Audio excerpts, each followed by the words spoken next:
debut to happen. Okay. Can you guys still hear me? Yes. Okay. Sorry. And we are live on that note. Yes. It's like everything was going Hi, perfectly. everyone. Can you hear me? Yeah, everything was going perfectly. 2 seconds. Until I pressed live, and then it was like, bam! Husband's running in and out, audio dropping out. But we got it. Okay. Did you put a swipe up on your thing? Oh, I didn't. I should. Okay, hold on. I will do that really quick. Because that's how I find it, guys, because I'm super Twitch-ified. Okay, let me just film this real quick. I'm going to invite everybody on Instagram to come to the chat. Okay. Join us. Oh, wait, you're already here. We're starting book club, and it's going to be a good time. You swipe up to join on Twitch.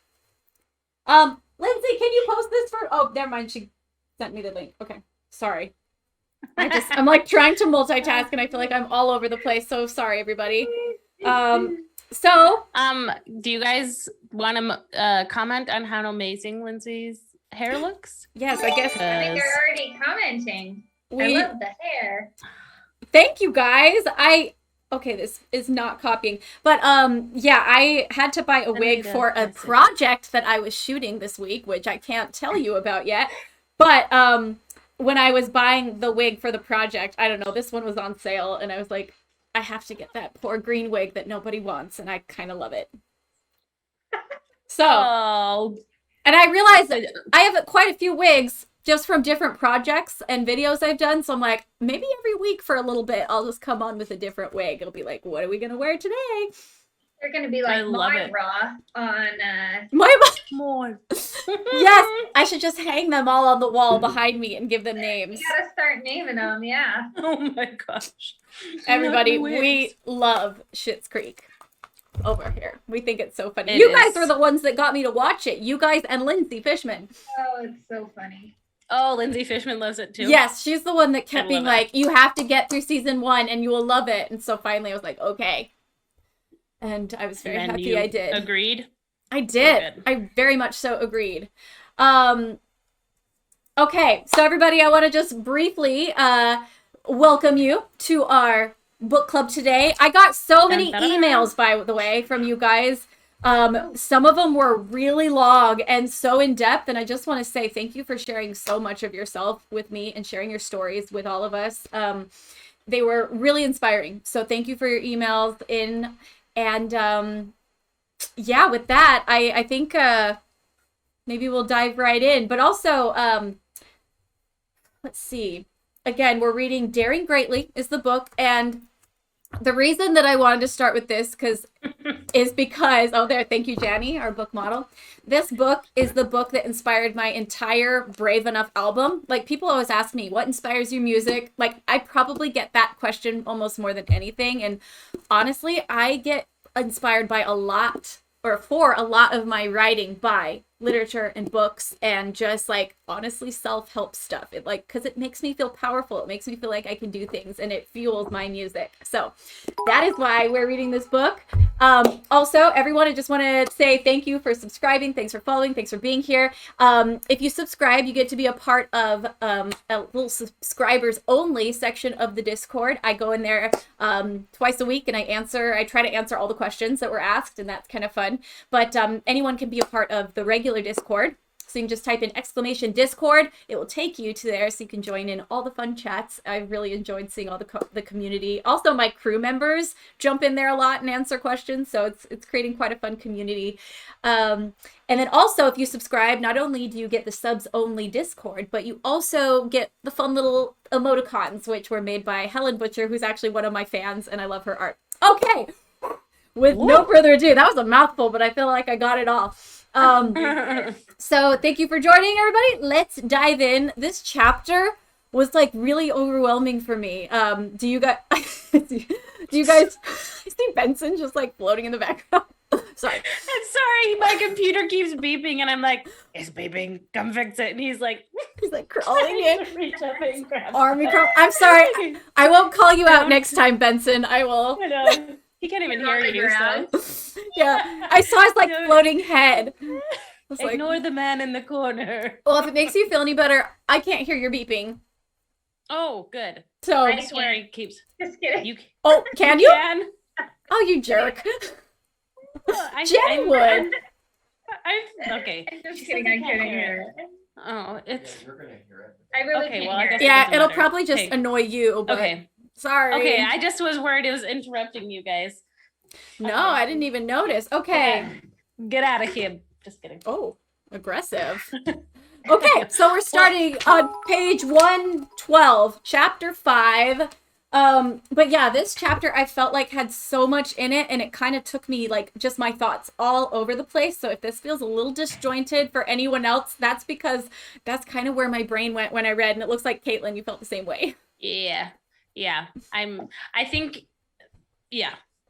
She just kind of was a little bit all over the place because she was talking about different types Yes. of people, and it just felt like it was just there. She was getting through a lot of information, so she had to switch Yes. a lot, I think. But Janny, you were saying that this was your favorite chapter so far. Why was that? Yeah. So, I mean, I think the thing that really what it came down to for me is that the other chapters in Brene Brown's work, she discusses them heavily, the topics that were in the other chapters. So vulnerability, shame, and those, well, and more than that, but those two things, blame, disconnection. And so I've studied them heavily. So it was kind of like, this has kind of been like, oh, this is a good refresher. But this chapter had a lot of information in it that I haven't like really dug into a ton. And it just seemed really timely for me to read it, because when you read a book and it's like it doesn't like resonate with you at that time, but then you go back and you read it and you're like, oh my gosh, this is so valuable and important to me where I'm at right now. I felt like this was that chapter for me this week. Oh, it's So cool. I was like, oh, this is good. And I started thinking like, how can I incorporate in this curriculum, and how can I pull this out in my life, and what can I do here and what can I do there? So I had a lot of that going on. So it was harder to get through because I was wanting to internalize it more. So it was good. I liked it a lot. It was a lot of good information. It was a lot. Well, I like that because it kind of shows that it's important to, like, even if you've read a book, you can reread it and get more out of it in the future. It doesn't have to be like I've been there, done that. You can learn more. Right? Well, I feel like in life, we all tend to like have to learn the same lesson a million times. And it's like almost like a lifelong process, the things that we struggle with. It's like you're constantly, hopefully getting better, but we're still being taught. And it's just, even though I've read this book before, I feel like I'm learning a bunch of new stuff, or just things that I'm like, oh yeah, I forgot about that. I haven't thought about that in a long time. So, let's start. As we change it. As we change the information, we need to change it. So it was so good. Anyways. Absolutely. Well, let's see, on page 113 of the book, she says, masks make us feel safer even when they become suffocating. Armor makes us feel stronger even when we grow weary from dragging the extra weight around. So my question is, why would we wear a mask if it's suffocating us? And why would we carry around this armor if it's like dragging us down? I think for me, it's because it's kind of a gradual process, like it's fine at first and you feel like, oh, this is protecting me. That's why you start doing things in the first place. And so maybe it feels comfortable at first, but slowly it starts becoming uncomfortable. And you're like, well, I'm too far in now. Everyone sees me this way. This is what, I've decided to wear as my mask or carry around with me, and now it's like part of me. So to get rid of it would be probably more painful. Like we can't even like fathom not having it as part of us because it's been with us for so long. Yeah, I think for like, it feels safe at first because vulnerability is so scary. So it feels safe at first, and then as it becomes cumbersome, like Caitlin said, you're so far in that the fear, because you've created such a distance between your authenticity and this mask, that the fear gets deeper and deeper, because if you pull it away, you're even that much further away from your authentic self. And so exposing that much further of yourself away, you know, would be so frightening. It'd be terrifying. So you just deal with it. Yeah. So true. And that reminds, oh, sorry, were you done? Oh, I was just gonna say that's what they actually say why people have midlife crisis is literally because of this right here. Oh, interesting. I never thought of that. By the time they get to their midlife, they thinking, "Oh my gosh, I'm like halfway through my life, and like, who am I?" Yeah. Like, do people really know the true me? Am I even living the authentic life that I want to be living? And then they legit have a midlife crisis. I'm doing everything in my power to avoid that. Yeah, hopefully. Yeah. I'm like, not far away. I know, that's what I'm saying. No. But No. I also think sometimes you're like, not only do like what does everybody else think I am, but like, do I even know who I am? Is like a terrible. Oh my goodness! I just saw Dark Soul 5768. Thank you so much because they gifted 10 subs. Thank you. Holy moly.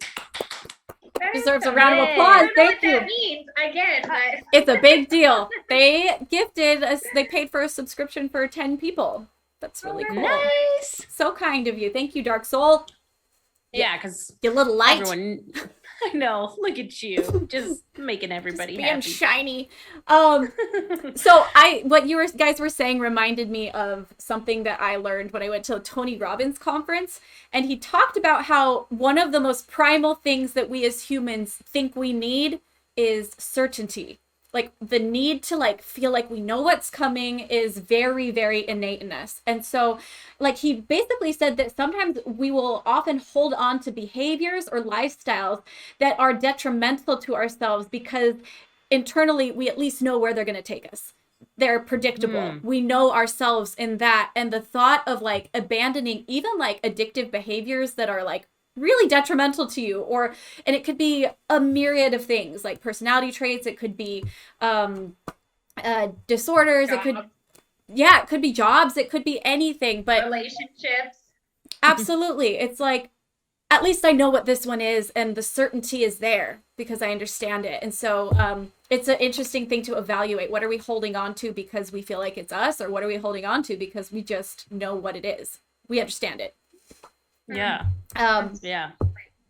Well, sorry, I had this thought. I don't know if this really goes along with it, but like when we put a mask on, ultimately we're lying to ourselves and to others, you know, like when we don't allow ourselves to be authentic. And I had an experience, and I think I told you guys about this a long time ago, but where I was trying to return something to Costco that I knew was from Costco, but I hadn't actually purchased it. And so like I went in like, because Costco has a great return policy, you know, and I was like, I'm just going to go in and say that it was a gift and, you know, go from there, and didn't feel like I was lying, even though that wasn't really how I got it. I bought it and then was returning it. Anyways, we'll get to the moral of the story.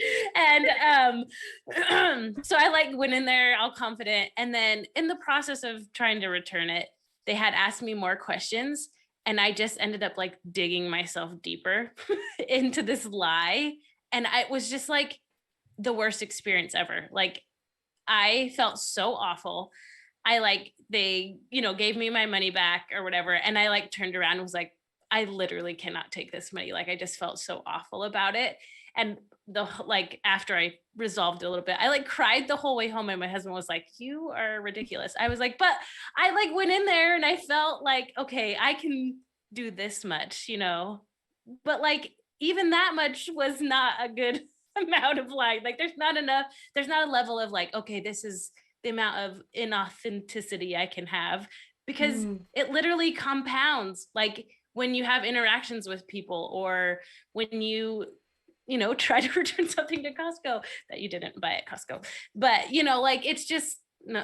Does that make sense at all? Like, No, it does. And it kind of goes back to what, like, the very first thing you said, which is, like, sometimes things happen gradually. It's like, it doesn't start out like, I want to be a different person. Like, I want to, like, I mean, maybe it could start there, but I think for the majority of us, inauthenticity starts as one little tiny thing where it's like, I just want to fit in. I just want this person to like me, or I just want to be in a relationship, or like I just want this. And then it compounds and it builds because, like you said, everything over and over again proves to you that that's who you are. and anyway, so I think that totally makes sense to me.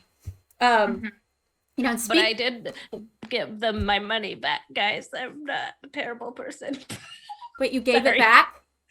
Yeah, I was like, we gotta. That's why it was even harder to turn around and be like, that was not the truth. Rather than, like, if I would have gone in there with this right story from the beginning, they probably been like, oh, that's fine. Yeah, that happens all the time. Anyways, it just so doesn't funny. ever work. Lying is the worst. I'm the worst liar. And I was just like, I love that you were like, I can't take this. After that whole debacle, you're like, take it back. Anyway, sorry. Continue. So speaking of where it all started, I love that she gives the analogy of like vulnerability armory. Like if she could create a setting for it, it would be like a junior high or a high school cafeteria. And I thought that was so funny because I always say that. I always describe situations as, and once again, I felt like I was in the high school cafeteria trying to figure out where to sit. And so I thought it was really funny that that's the example she used. And, I don't know, is there a time that you guys can think of where you felt like you were once again standing in the cafeteria? Oh my gosh. I know it's a pretty open question. Or maybe you could talk about maybe what is why do you think she relates it to that, and why is that such a relatable thing?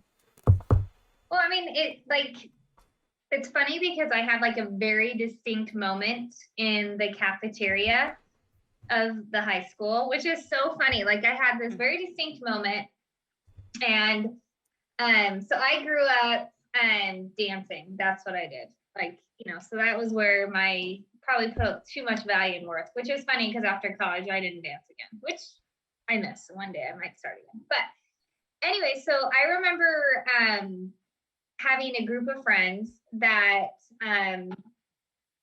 they were all my dancing friends and like the cheerleaders, and they were probably, considered well liked. And it feels silly to say all that, but they, considered more the popular crowd. So I had this group of friends, and then I had another group of friends that I had met through like youth groups and through different church functions. And I remember walking into the cafeteria after a summer of being kind of apart and seeing both groups of my friends in this cafeteria, and just walking into a cafeteria. And like you said, Lindsay, that whole thought process of where am I going to sit? Am I going to have a seat? Like I remember walking in and seeing these two groups and thinking, and the thought came to my mind, and I'm not saying one's better than the other, but who do I want to be? And I could see that I had a group of friends that were making choices that were against ultimately who I wanted to be and who I wanted to become. And it was a really hard decision because I really loved both sets. And so anyways, it's just funny because that thought, like that cafeteria experience had like changed a course of my life. Like it was such a pivotal moment.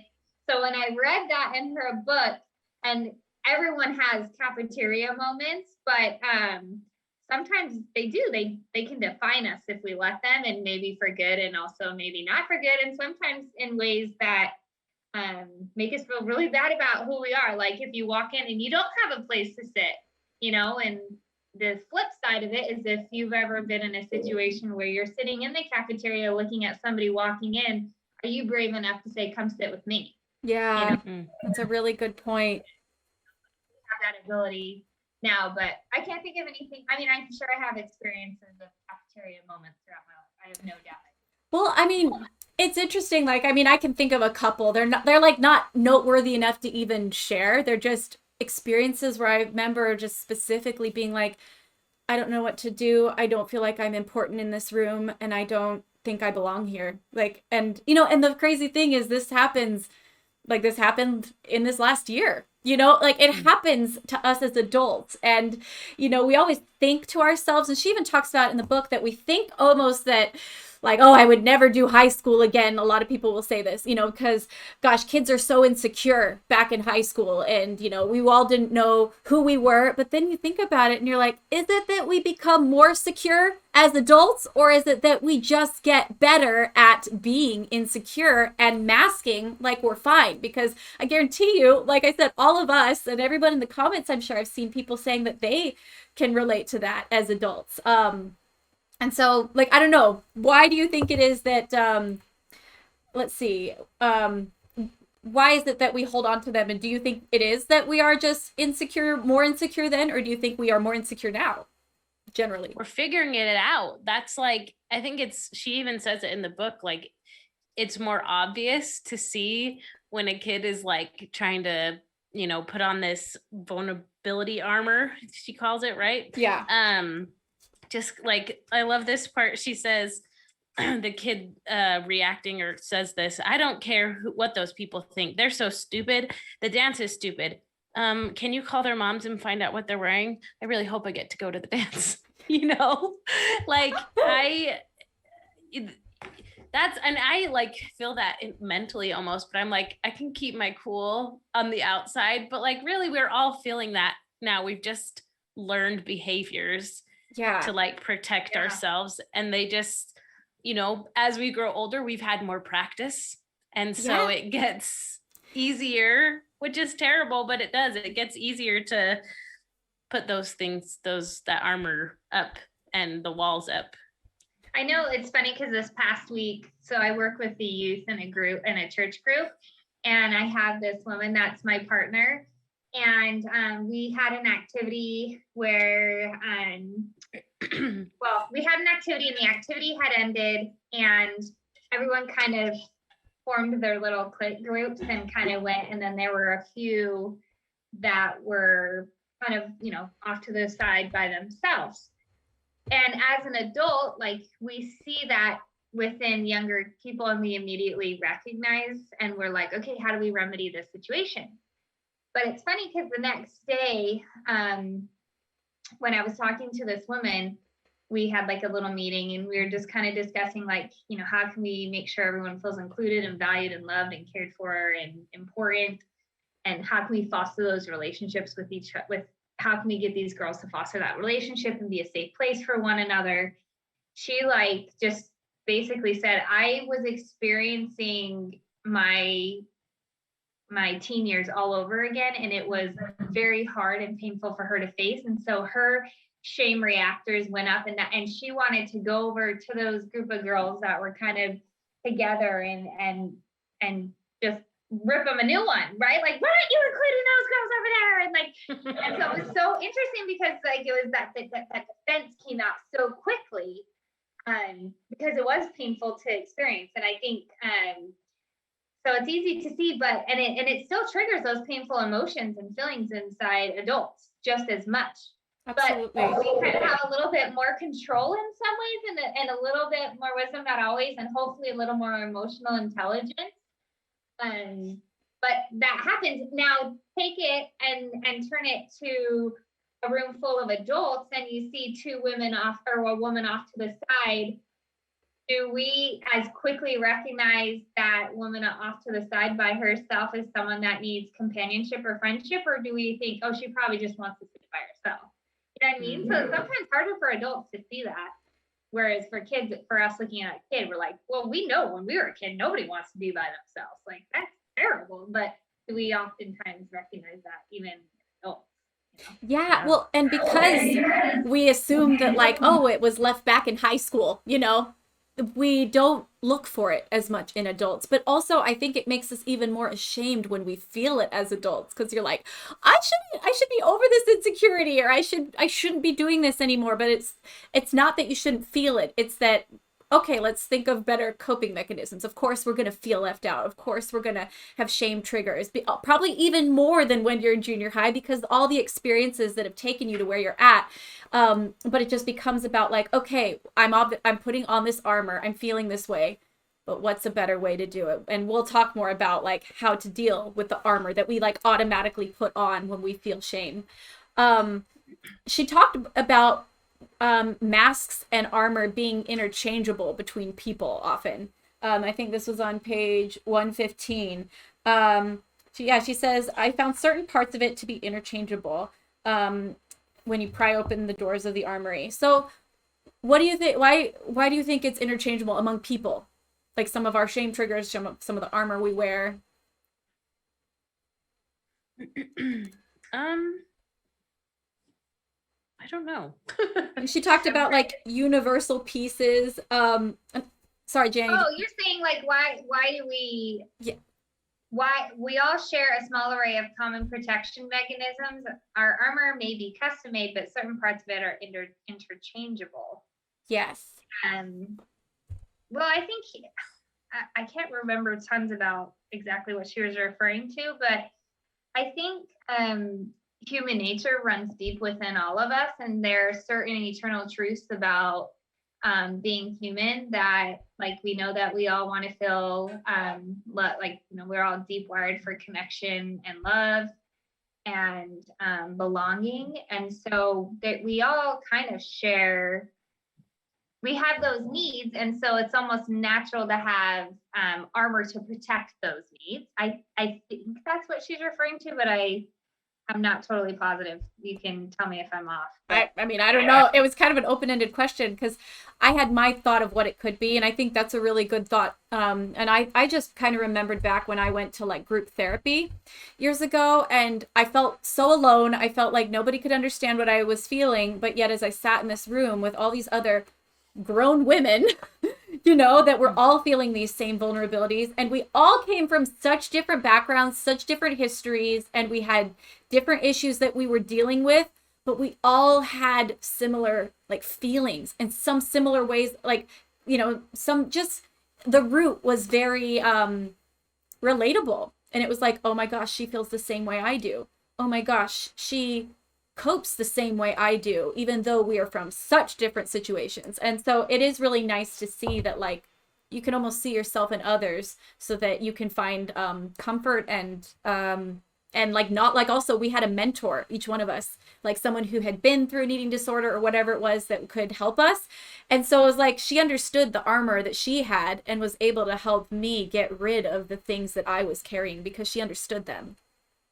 Yeah. Well, and a little bit later, she just talks about the reason she's sharing what these different like forms of armor are is because she hopes, let's see, what did she say? Like, my hope is that a peek inside the armor will help us look inside ourselves. And I think, you know, being in that group setting, talking to other people, you realize, you know, it's not, or there's a lot more commonality, you know, like between our insecurities and stuff. And that just makes what we're feeling, I don't know, it helps me when I'm like, okay, I'm not alone. Absolutely. Other people are feeling this, and that can help me to work through it because I can see that I'm not the only, like, I'm not crazy. I always say that to Benson, my husband, I'm always like, I feel like I'm going crazy. And he's like, you're not crazy.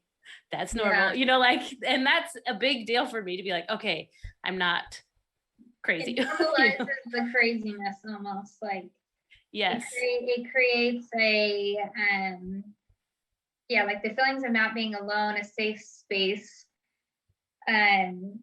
recognizing that I'm not the only one that feels this way. Like, and when we peel back the layers and the armor, like, we're all more alike than we're different. I mean, absolutely, 100%. We are all so much more alike than we are different. Like, you know, everybody is, and it all comes from the root that we have the same core desires of, you know, needs, and yeah, and I just think that's something she keeps reminding us of, is we need connection. Mm-hmm.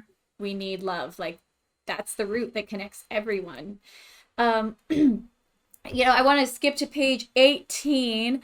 She talks, and this, in the emails I got, there were so many people that like resonated with this. And why is it vulnerable to feel joy?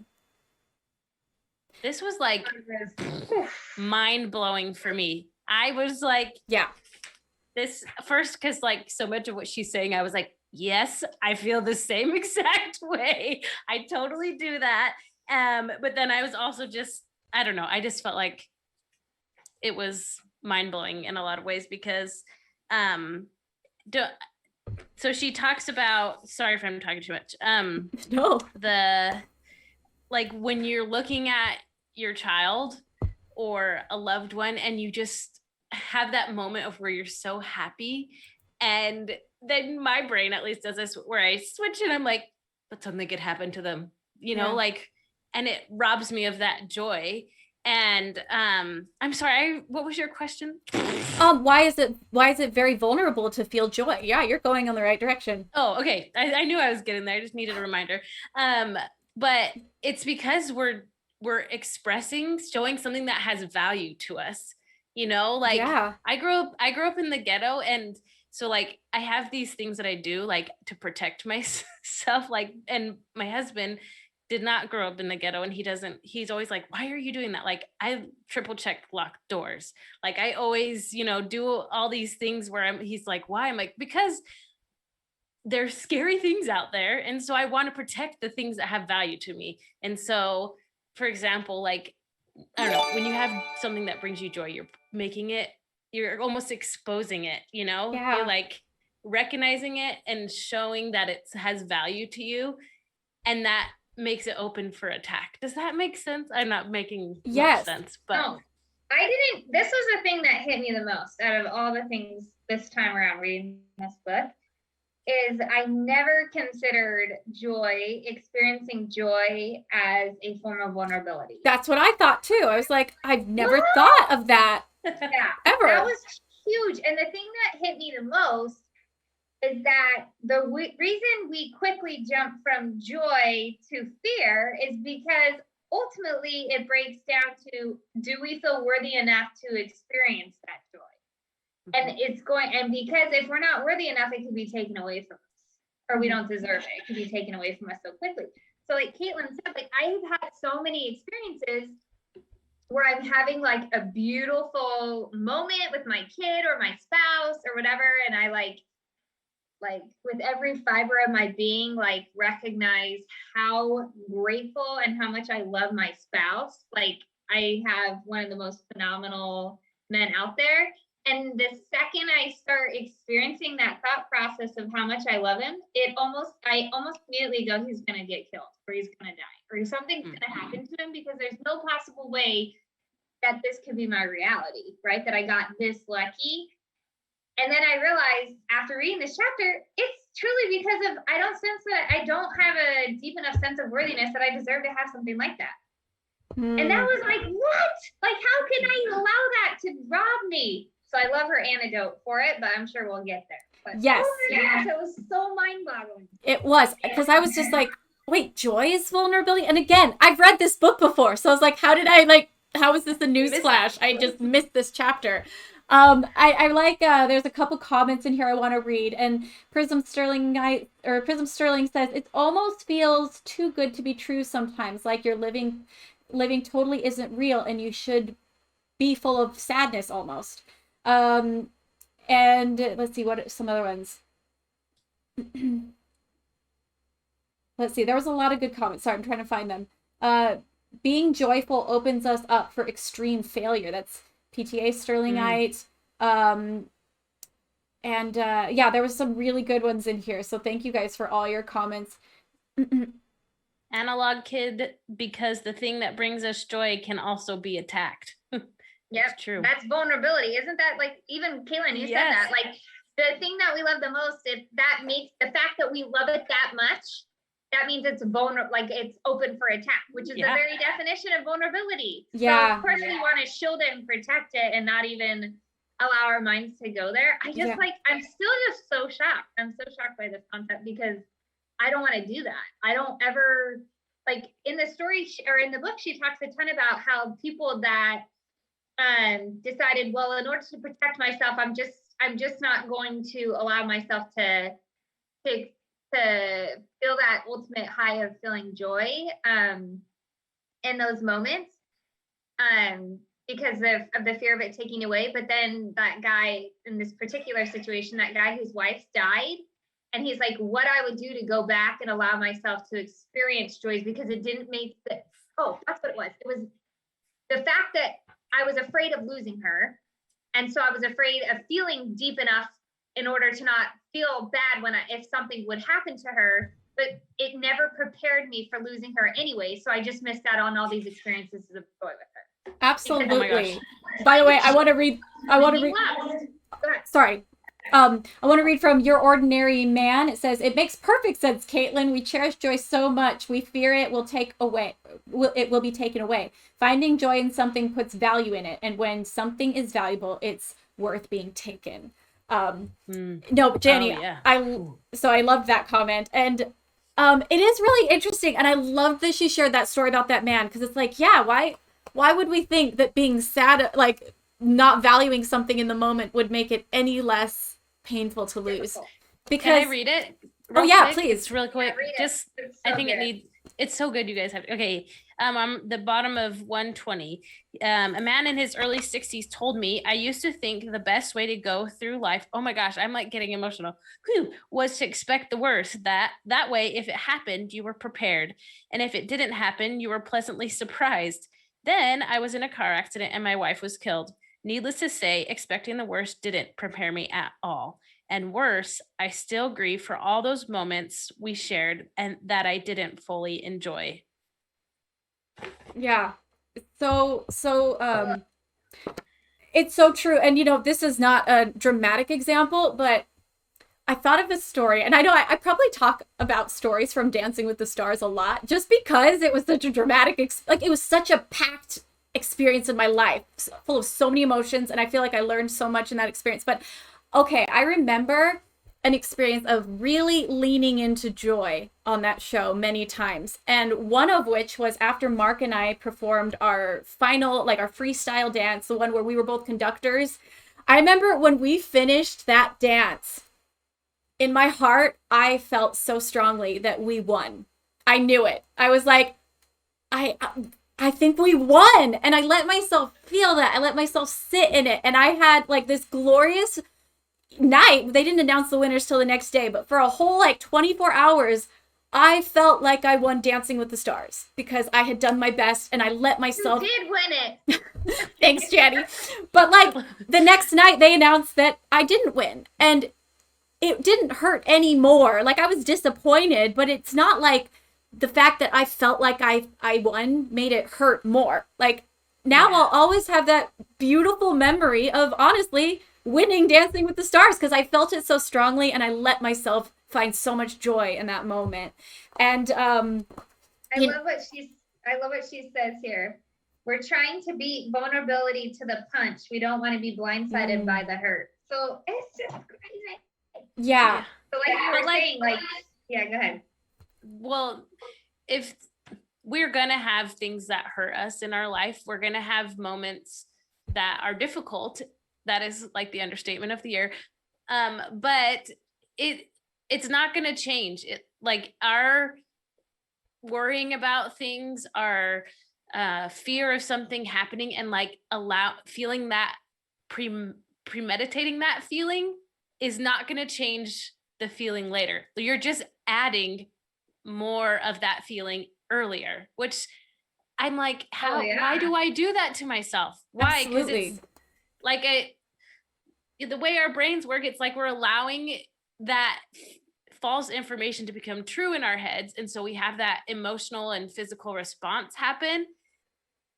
And then it doesn't actually happen, but we had all the reaction because we were thinking about it, So that's if it so really good. did happen later, we would have to feel it all over again. And this is what my therapist helped me, because I literally think the older one's not so much, but my baby, I think she dies every night, and it's terrible. And I let myself, she's got to be, and I run in there, and of course she's not. And I'm like, why did I do that?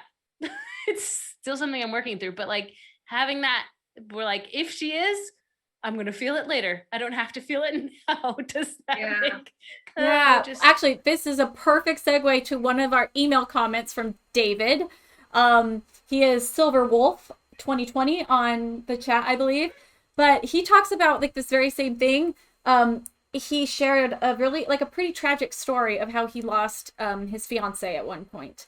And he talked about kind of the experience he had and how it it almost destroyed him for a time. And then he says, I guess the moral of the story is that living a life afraid of losing all that is precious to you is no way to live. A gilded cage is still a cage regardless of what it's made of. Only by flying free can a bird see the beauty that lies beyond the cage. And I thought that was so beautiful. And he said I could quote him on it, so I did. That was eloquent. It was very eloquent. I know. I love it. But just because he said after losing his fiance in such a way, it made him terrified to ever open up again. And he just realized that that's no way to live. And it's so true what you said, Caitlin. It's like you're stealing joy from the present by worrying about something that may or may not ever happen, you know? And we do that all the time. That's like, it's like, what is the point of worrying? That's something my therapist tells me, you know, it's just like, what's the point? Is it going to help? Like, no. Is it going to make you work harder? No. Yeah, and she talks about that in here, that like, it has never, like the studies have never, yeah, like the studies show that it literally does not, well, I guess we'll get to the perfectionism and stuff, but yeah. Also, another comment from the email was from Lauren, and she said, when those thoughts of foreboding joy come into my mind, it's so important for me at that very moment to give my anxieties to God. And she said, she quoted Peter 5:7, cast all your anxiety on him because he cares for you. I thought that was really beautiful, like taking the load you're wearing and you can give it to whatever your power is, whether it's like God or the universe or just like, you know, but just unload it. Allow yourself to give it over to something else because you don't have to carry it. It's heavy. And so I thought that was really, really beautiful. And let's see. Okay. By the way, I hope this silver wolf has silver hair. Sorry. I hope so Side too. note. Let us know in the comments. Are you here? Are you here, Silver Wolf? What are you saying? Sorry. Okay, so along with what we're talking, wait, sorry, I didn't mean to cut you off. Well, I cut you off with that really weird comment. No, I like it. It's funny. It's fun. Side note, I used to want silver hair for a long, I really wanted to dye my hair silver, but then I tried on a silver wig. I look awful with silver hair. I love it when girls can, or guys can pull it off, but I just realized I can't. Yeah. But yet green, on the other hand. Totally going for it. Yeah, this is killing like it. Toothpaste green. It's right? Great. Minty fresh over here. That's what we've got. I know you kind of remind me of mint chocolate chip ice cream. You can call me that from now on. There's Silver Fox and there's mint chocolate chip. I'll change but your name in my phone is Lizard, so I guess it still kind of goes. I can't believe my name is still Lizard. That's what Jandy called me in college. Oh, I love it. I love it.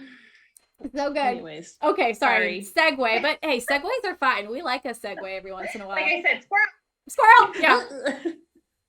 So Silver Fox. What? Oh boy. Did Silver Fox comment?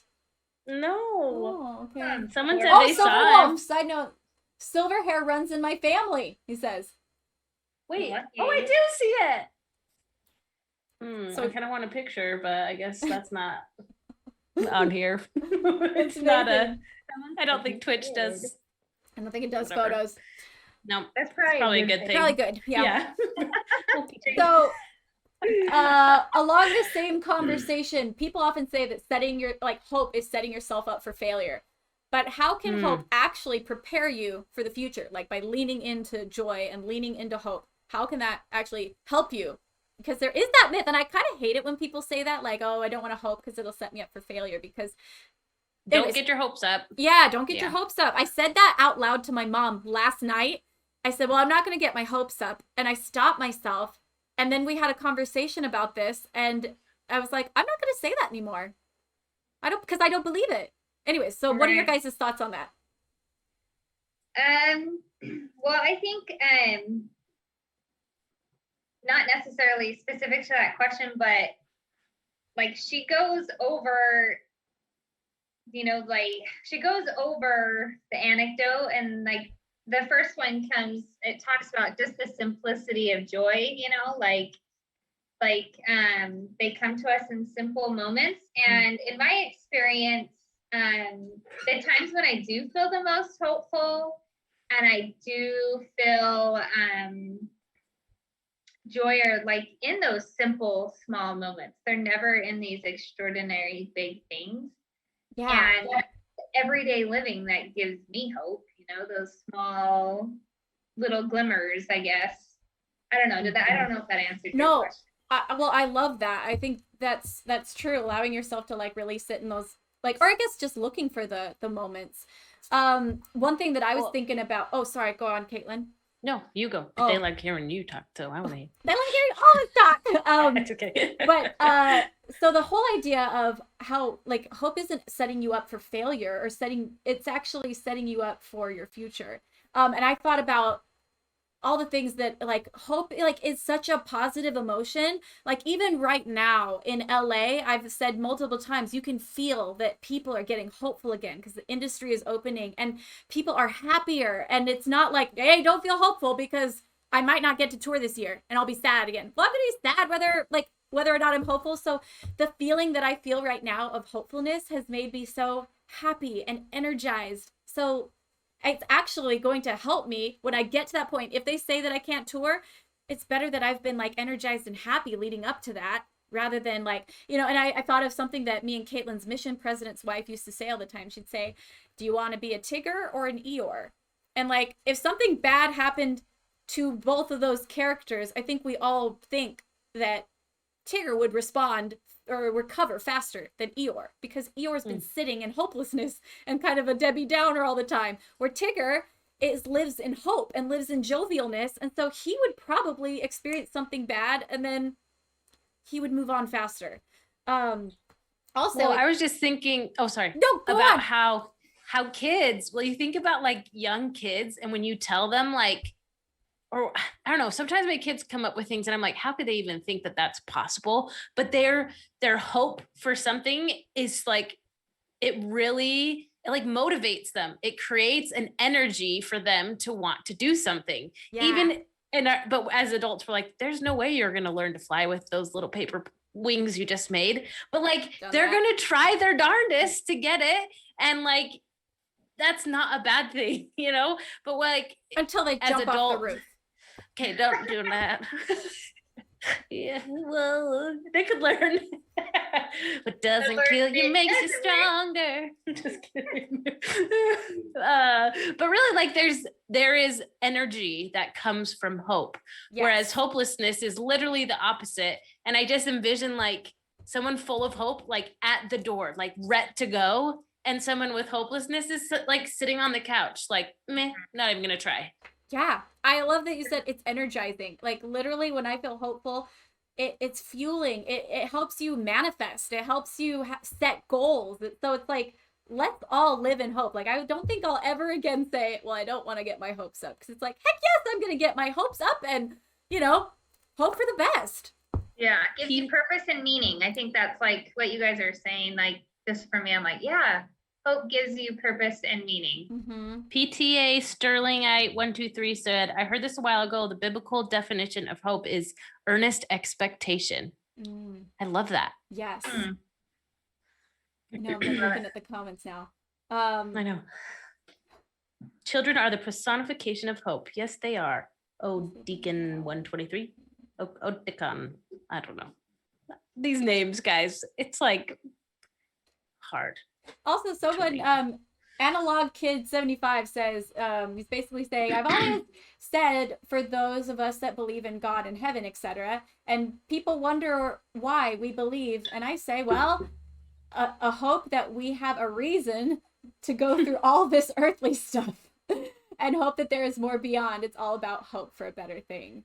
And so, nice. And I've thought of that before where people are like, well, what if it's not true, everything you believe in and your spirituality, and I was like, well, I think it's important to follow things that make you happy and also give you make you a better person, because I'm like, if I got to the other side and realized it was all a lie, I really think it helped me live a hopeful and good life. Yeah, totally.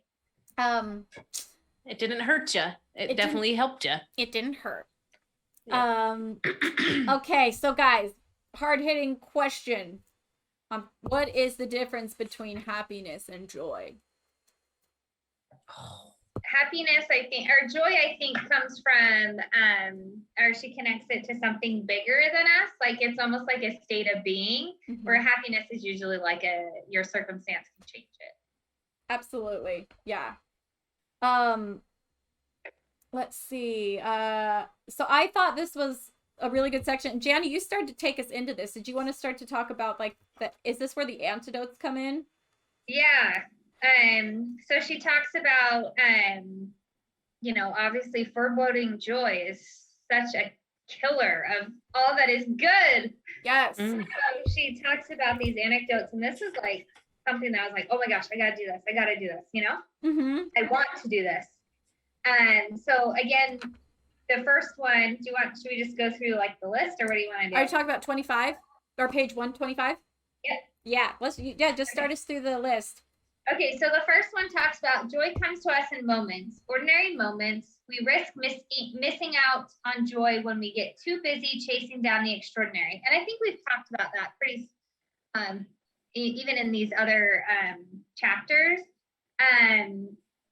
But so many, and this, I love Mr. Rogers. I've told you that, you guys know this. Like, I love Mr. Rogers. And this is like a huge mantra for him, is that our scarcity culture may keep us afraid of living small, ordinary lives, but when you talk to people who have survived great losses, it is clear that joy is not a constant. Without exception, all the participants who spoke to me about their losses and what they missed the most spoke about ordinary moments. And this is so true. Like, when I think about the things that I would miss the most if something would ever happen to those that I love the most, it is the small and simple things. Like my spouse, I'm constantly cold, and I love to put my feet underneath him when we're lying down. Like, because my feet get so cold, and he's like a heater box. And I'm like, oh my gosh, that would be something that I would miss so much. It's such a small thing, but it's those ordinary moments that we experience such great joy. So taking time to appreciate and recognize how those small, ordinary moments bring us such great happiness and joy, ultimately. Yes. Caitlin, can you read the quote that I sent you? I think it totally ties into this. This is like, it's up there on the list of like some of my favorite quotes. Okay, this is by Gordon B. Hinckley, who was the president of the Church of Jesus Christ of Latter-day Saints. And he says, anyone who imagines that bliss is normal is going to waste a lot of time running around shouting that he's been robbed. The fact is that most putts don't drop. Oh, putts. Golfing. I was like, did I read that? Yes. Sorry. Hold on, I got it. That's okay. The fact is that most putts don't drop. Most beef is tough. Most children grow up to be just people. Most successful marriages require a high degree of mutual toleration. Most jobs are more often dull than otherwise. Life is like an old-time rail journey. Delays, sidetracks, smoke, dust, cinders, and jolts. Interspersed only occasionally by beautiful vistas and thrilling bursts of speed. The trick is to thank the Lord for letting you have the ride. I like Sorry, that I'm quote. bad reading. No, you're a good reader. Are you kidding me? Oh. I thought you were great. I love somebody in the comments said, you can be joyful and not happy about what's going on in the moment. And that's PTA Sterling Light 123. And I think it's so true, because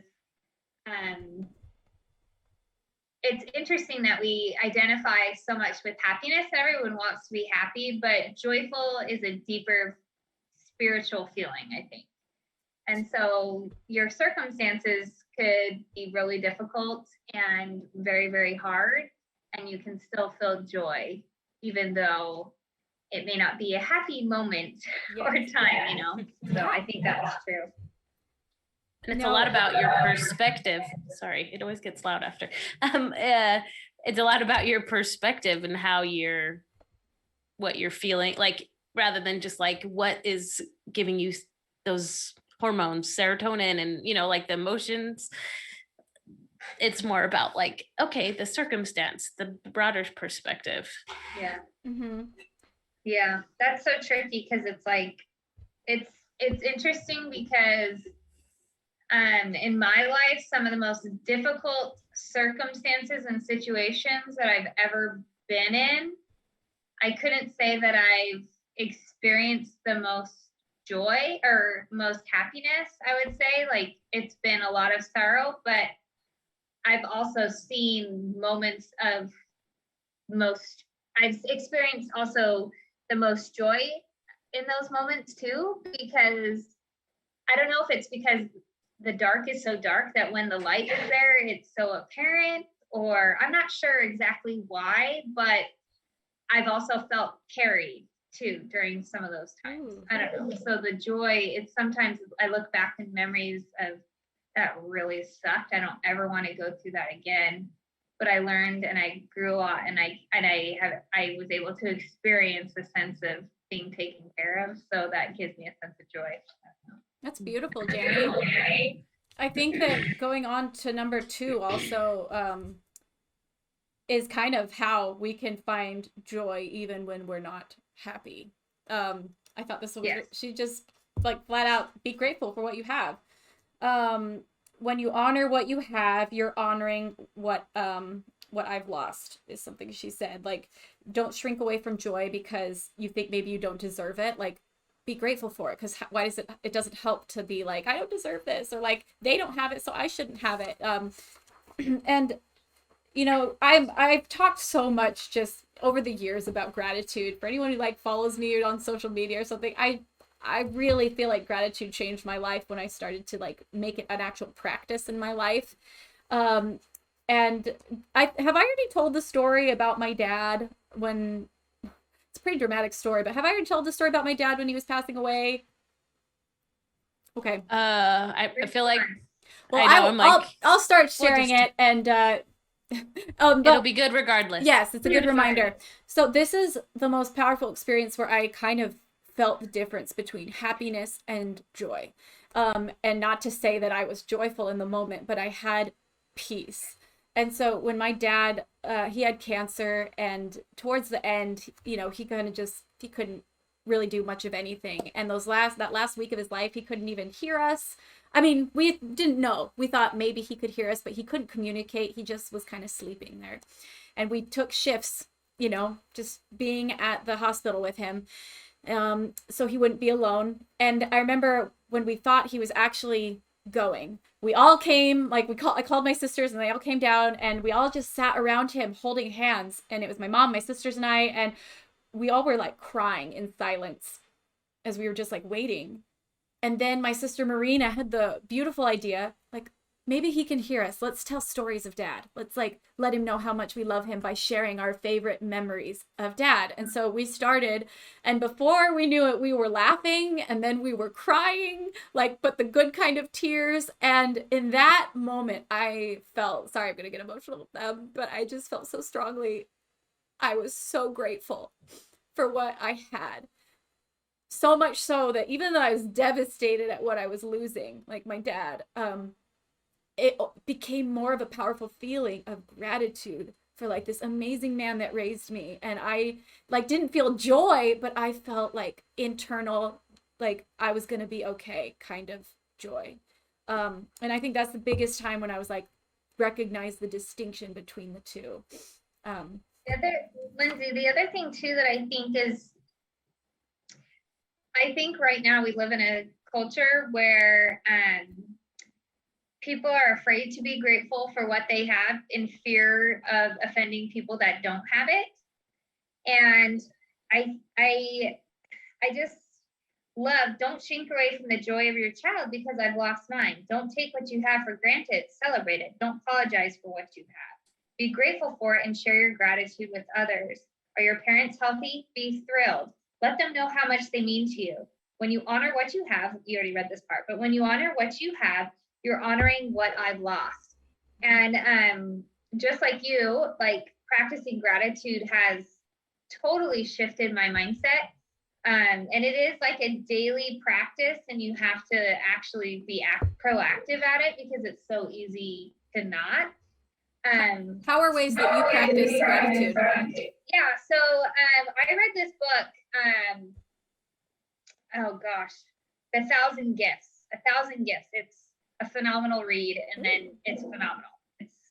Anyway, so she talks a lot about Eucharisteo, which is a form of gratitude. And so for me, I do it in a couple of ways. One is I have like the basic gratitude journal where I write down things, but one one of the biggest ways that I do it is when I'm experiencing joy, I stop and say it out loud. Like to my kids, like, oh my gosh, do you guys feel how happy and wonderful it feels right now? Aren't you like, and I draw attention to it. And I've noticed when I do that, like those moments become more frequent, or like, and like, again, they're in those simple moments. But what I was going to say is one thing that I realized too with this whole be grateful for what you have. We never have to be ashamed for what we have. Like we don't ever have to feel ashamed, because the whole purpose, at least in my thought process, is any gifts that I have, I need to use them. Anything that I have, I need to use them to bless other people, right? Like that's how I feel. But by me being grateful for the things that I have, I can be so joyful and grateful for the things that other people have as well. So like when we think about empathy, we oftentimes think about it sitting in sorrow with people and in their hard places, but it's also sitting in their joy too. Like we've talked about that with Huga, like where in Denmark they teach the children, like if you guys don't have any issues going on, let's practice joy or Huga together and be just grateful for all the good things we have in life together. And that creates community and connection. So be grateful for what your friends have. Be grateful, like experience joy with them. Think about all the things that eliminates it, entitlement. It eliminates jealousness, being jealous, or envying other people. When we're joyful for what other people have too, because we're truly joyful for what we have and grateful for what we have, it changes us. It's so cool because it's the same thing we talked about last week so much with like like when we shame other people, it's because we're feeling that about ourselves. And this is just the opposite. Like when we feel joy in ourselves and when we feel gratitude, it helps us feel that for other people. So I think I've never thought about it like that. So I really like that a lot. Thank you, Janny. And then I just wanted to say real quick, I'm grateful for you sharing that story about your dad and your experience, because I think a lot of times we get like, I shouldn't be feeling this right now, like I shouldn't allow myself to feel joy, like Danny said, because someone else is feeling pain, I shouldn't feel joy. And that's not right either. But also like, it's okay to feel complicated feelings. It's okay to feel, like joy, even in a sorrowful situation. Yeah. And like the way that Brene was able to come up with these anecdotes that we're reading is she talked to people who've gone through difficult things and they were willing to share their experiences, and that gave her the capacity to share these things with us. And I just think there's so much power in sharing those hard things with people so that people can learn that it's okay. And I don't know, sharing your story is important so that other people can learn empathy and learn, that it's okay to feel certain things. And I don't know, that didn't make much sense. No, of course it made sense. It totally did. And I just also want to say on that same line, thank you to everybody in the chat. I saw so many people sharing their stories. Like I lost my grandma. Someone was saying they lost their best friend, and just your experience in that. So, thank you everyone for sharing all your thoughts, because I know those are hard things to like talk about. And I also love that you said life is full of complicated and oftentimes conflicting emotions, and sometimes we feel guilty for what we feel. And I think one of the kindest things that anyone ever says to me is like, because like you were saying, Caitlin, when you're like, am I crazy, or am I a bad person because I feel this, or am I, because we're feeling these conflicting emotions. It's so kind when people say you're not a bad person, you're human, or you're not crazy, you're human. Mm-hmm. Like, because that is what life is full of, is conflicting emotions where we feel like we shouldn't feel one way and we shame ourselves for it, but just realizing like, no, we're all just human. Mm-hmm. Give yourself some grace. And I love how she talks about over identifying with thoughts and feelings. Like that's so true. Like we all, like, you have a bad day and you try to over identify with that bad day, and like that's who you are. It's like, no, that's a thought or it's a feeling. I had a bad day, so so I'm a bad person because my day was bad. It didn't go how I wanted it to, which I guess goes into, did we go through all of it? Number three. Yeah, what's number 3? Don't squander joy. We can't prepare for tragedy and loss. When we turn every opportunity to feel joy into a test drive for despair, we actually diminish our resilience. Every time we allow ourselves to lean into joy and give into those moments, we build resilience and we cultivate hope. Ooh, that's like what I guess I jumped the gun on that conversation. I'm so sorry. That's okay. I knew it was somewhere and I put it in the wrong place.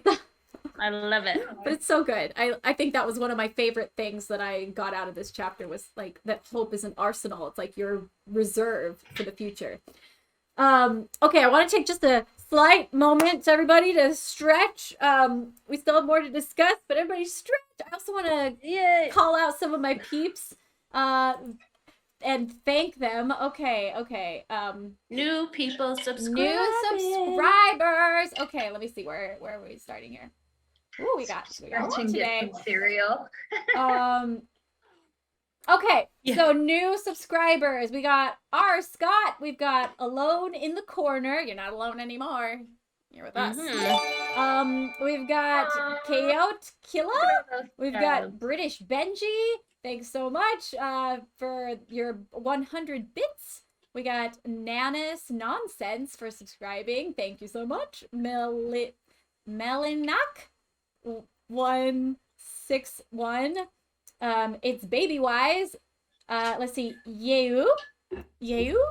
I've seen you in a lot of the comments and on the Discord. Thank you for all your participation, Yeu. Not just by but also just being such a prevalent part They're here of this weekly, group. I think. Yeah, I recognize that name like quite a bit. Someone's birthday. British Benji. Wait, British Benji was just one of our subscribers. It's your birthday? Happy birthday. Or unless somebody's tricking us and like, you know how like at a restaurant, you'd be like, oh, it's my birthday. Give me the treat. I want the cake. Well, everybody wish Benji a happy birthday. Oh, I see so many notes of happy birthday. Okay, we got Sterlingite AS subscribing. Thank you so much. Red Jedi subscribing. Thank you. We got a lot. Don't worry. I'm getting through it. I feel like I gotta. You're doing it. I gotta announce everybody and thank everybody. Wait. Jandy now just hit 2 million streams, someone said. Oh, that's awesome. Thank you. Lose You Now hit 2 million streams. That's very cool. Wow. I'm guessing on Spotify. That's great. I don't know.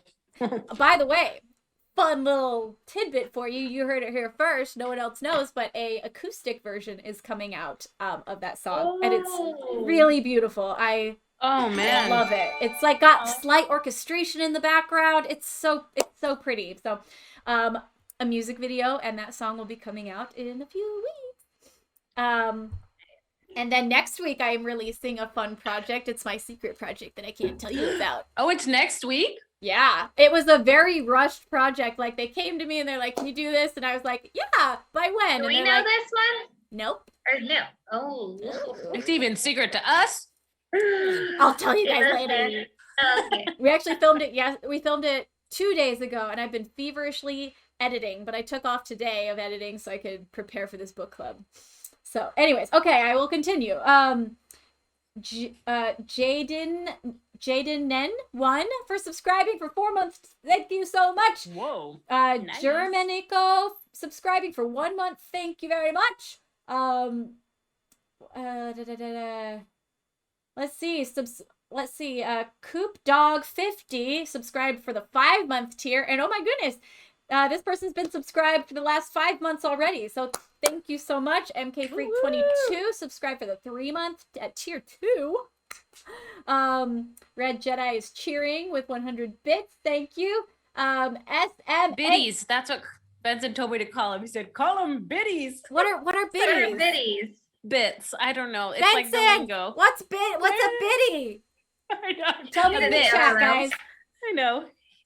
We're learning, guys. Yeah, we're new at this. I see someone's asking, what is this subscribing thing? So subscription, for anybody who's wondering why I'm calling out all these, subscriptions allow you to have these very specific little emojis that you can put in the chat. So you see all these little Lindsey emojis that people are putting in there. You get access to those. You also get access to a subscriber only section of the Discord, and I go on there multiple times a week and I comment and chat with the people on there. And it's nice because there's not a ton of people, so I get to like chat with everybody. And then yeah, all the emojis are coming out. Woo woo! There they are. There. Raise your hands up with your emojis. Little tiny Stirlings. So many of them. So many.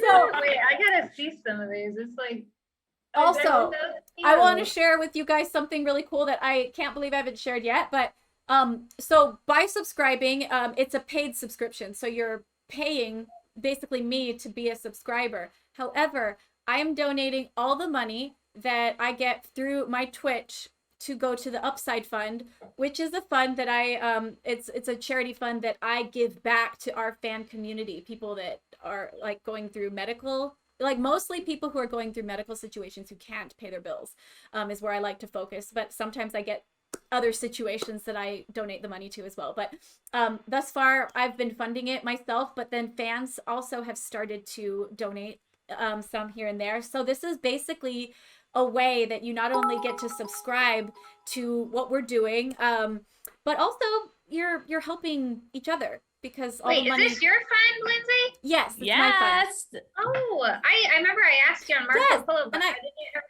gotta help you with this. I know, Janny. Let's get rocking. Janny is oh the no, master. you guys are donating. So yes. Subscribe so you can donate and help people and get the little and yeah, it's all about the pictures though. Yeah. I mean, you know, donating's great, helping people, but I get to put a little tiny Lindsay on here. Playing violins, they're holding hearts. It's all kinds of fun. I love it. Oh my gosh. So yeah, and I will say, thank you so much to everybody who's subscribing. I've gotten the sweetest stories back from people of like what it's meant to their families. I'm not going to talk too much about it because I will get emotional. But it's something that I feel like has brought our fan community even more together as you guys have helped and we've got to help each other in this. So anyways. That's so cool, Linz. I didn't know that. I love it. Thank you. Yeah, one year actually, Caitlin helped me go through thousands of emails. It was the first year I did it, and I didn't even have it set up as a 501c3 or anything. I think I got an email from a fan that really hit my heart, and I was like, there are so many people out there that are hurting. I need to help. So I just decided I was going to donate like that year $200,000 to help like different fans that were in need. And I got thousands of emails. And I was answering them all by myself. And Caitlin reached out and was like, Lindsay, I have Let me help you. Feeling you probably need help. And I was like, I do. And we spent days going through all these emails. So anyways, thank you, Caitlin. Someone just said, can we get a Luna emoji? Oh! I think that needs to be on the... That would be adorable. docket. Yes, we can get a Luna emoji. I will put that on the docket. Thank you very much. Whose idea was that? That's a great idea. Let's see. I hope the secret project is the Luna emoji. They're like, that would just make my life. Deacon. Okay, let me read through the rest of these subscriptions. I think wow, so many of you are subscribing. Thank you so much. SMM or Houndy, resubscribing. Raven 5366, Sparky 458, Miss Elenos. Oh, Miss Elenius. There you are. That's our Caitlin's brother-in-law, yep. right? Yeah. Miss Elenius, Dragon Stray, Dark Soul, yes, Dark Soul 5768, who donated 10 tier 1 community subs. We've got Squiggles the Duck. I like that name. Lindsay, someone said, can other streamers help raise money for the Upside Fund on their own streams? They totally can. Yes. If you want to do that, write me to the book club email. Or if you know somebody that wants to do that, have them contact me through the book club email. It's sterlingsbookclub@gmail.com. So yeah, also you guys keep hearing me talk about so-and-so wrote this into the email. So if you want to send your thoughts into the email, or if you want to raise money for the Upside Fund through streaming, sterlingsbookclub@gmail. Oh, there it is. Lancey Fish put it in the comments. Thank you, Lindsay. Okay, we're almost to the top. Rise Cozy subscribe for the 1 month tier. Francis Sun Photo cheered 100 biddies.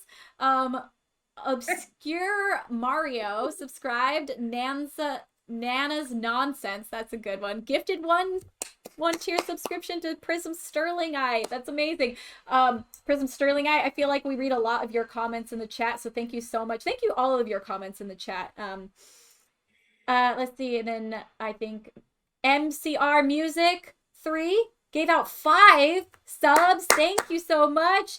Bad Llama cheered 100 biddies, and I think that takes us to Happy birthday, Obscuro Mario.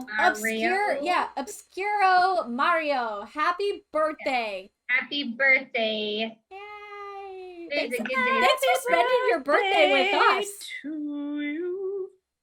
Whoa. Oh, I was gonna operatic. Okay, all right, Caitlin. They want to hear you sing. That's what they're saying. I'm like, well, you can get me instead. Happy birthday. You know what'd be funny? I saw somebody say is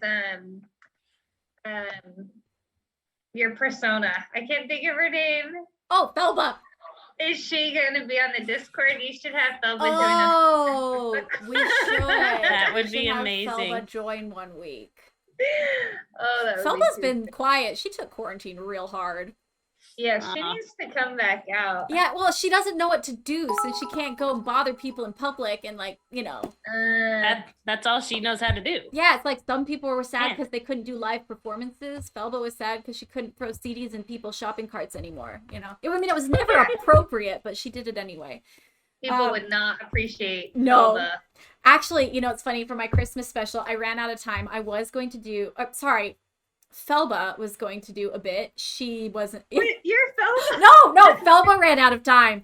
And she was going to go to Target and be safely from 6 feet apart trying to give out the album. Like throwing it on a string over an aisle and lowering it down for people. Like I had a list of ideas. Probably. I mean, Felba gets arrested. Yes. Wait, everybody's commenting Allie. Where's Allie? I see people being like, Allie? Oh, maybe we missed something. I know, I missed Or maybe something. they're sometimes people talk to each other. Somebody says she's not here. Oh, she's not here. All right. Allie for Felba? Oh, Allie, sometimes she's dressed up as Felba before, and she did a really good hilarious. job. I mean, I will say Allie, when she comes to shows, is usually dressed up in an amazing costume that she made herself, and they're like costumes I've worn in videos, and she always looks so good. So yeah, That's awesome. She makes them herself. She makes them herself. Like one time, she even made the dress I wore on the Christmas tour. It started as a black dress, and then it was a tearaway that turned into this huge white dress. She made one of those. Wow. It's like that took us like a while to figure out, and she did it herself. So, anyways, props to Allie. Woo-woo. Okay, I say we dive back into the book. I know. So, And if we don't get through it, we can. Yeah, if we don't get through them, I would like to talk about perfectionism, though. Yes, let's do it. Let's go there. Okay, so how can perfectionism hurt us? It's the worst, man. It's the worst. It is. We could just talk through some of these bullet points. Like, is there any that you guys particularly related to of the bullet points about perfectionism? One thing I love about Brene Brown is she talks about what things are not before getting to what they are, because sometimes it is really hard to identify something, and then when you like lay it out like that, it's like so like the first ones that talk about all the same things of what perfectionism is not. Yes. Like it's not the same thing as striving for excellence. That was probably one of my favorite ones. Perfectionism is not striving for excellence. Yep. I like that one too. I start all of these and then the other one is perfectionism is not self-improvement. So I like this. I am what I accomplish and how well I accomplish it.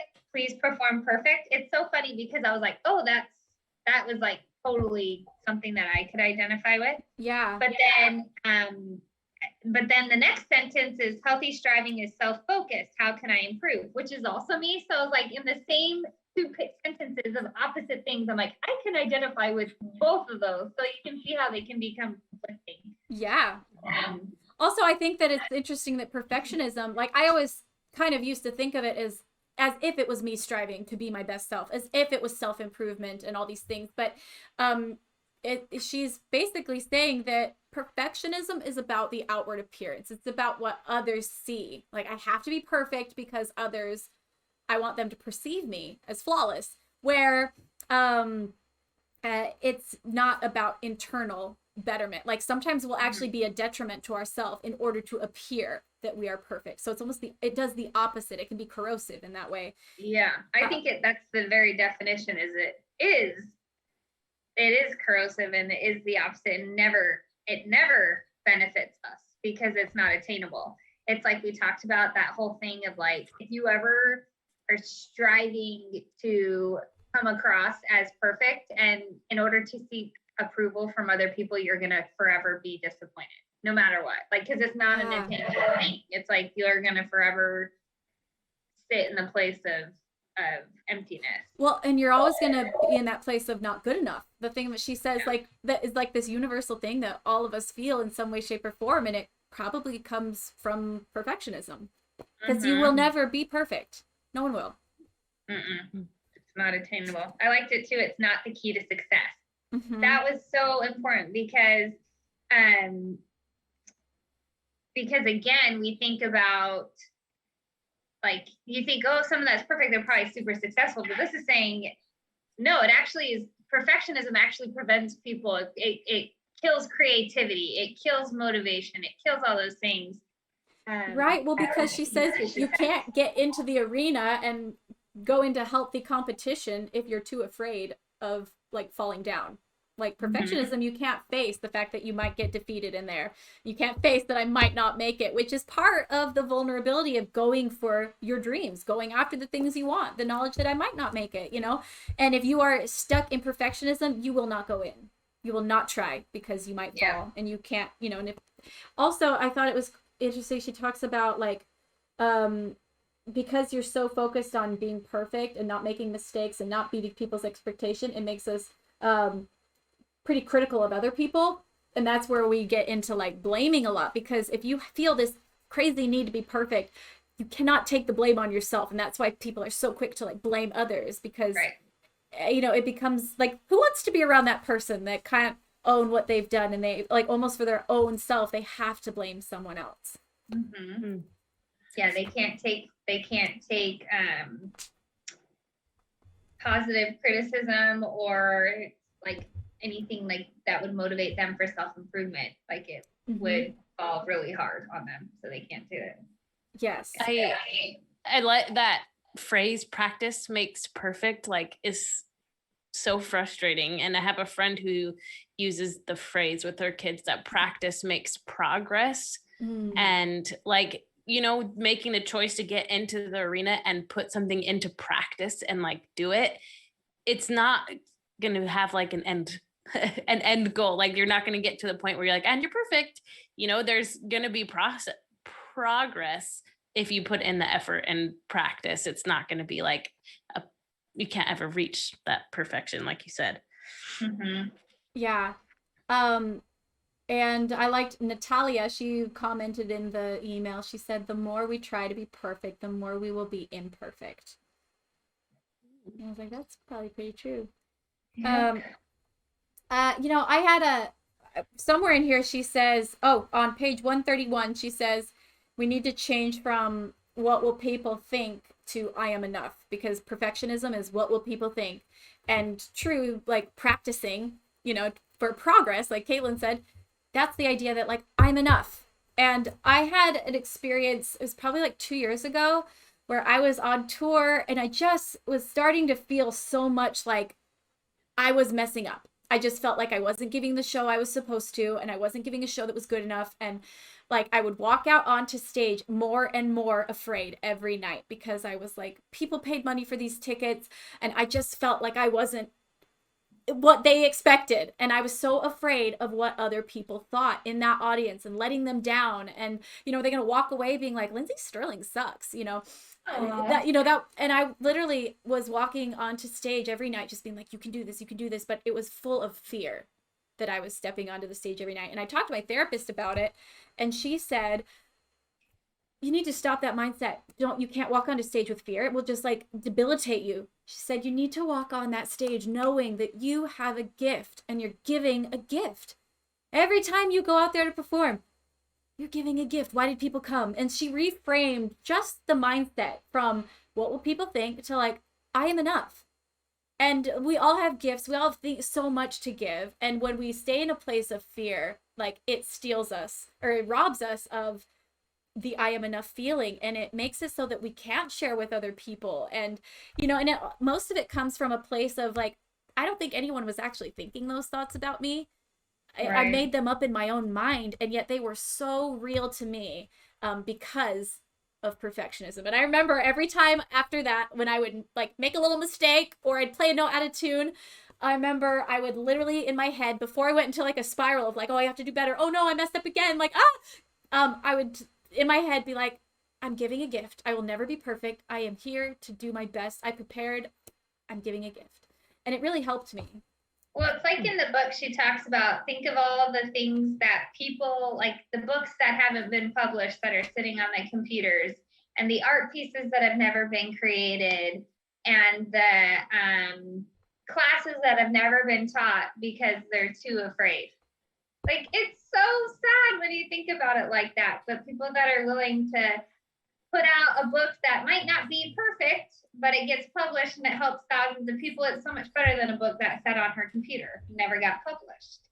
Or same with like an art piece that might change the life of somebody, or a song that might be heard and made someone feel valued and loved and understood. Like if that never was released or never given to the world, that person's life never maybe have been changed, right? And yeah, I can relate a lot to a lot of this because I think for me, I'm somebody that I purposely keep things small and we talked about this last time, out of fear of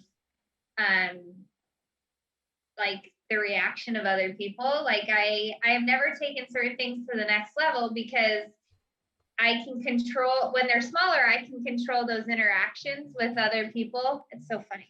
Somebody's calling me. I can control the reactions of the people that I choose to allow. Not control. I can't control anybody's reactions, but I know that they love me and that they're going to be nice to me, even if it flops.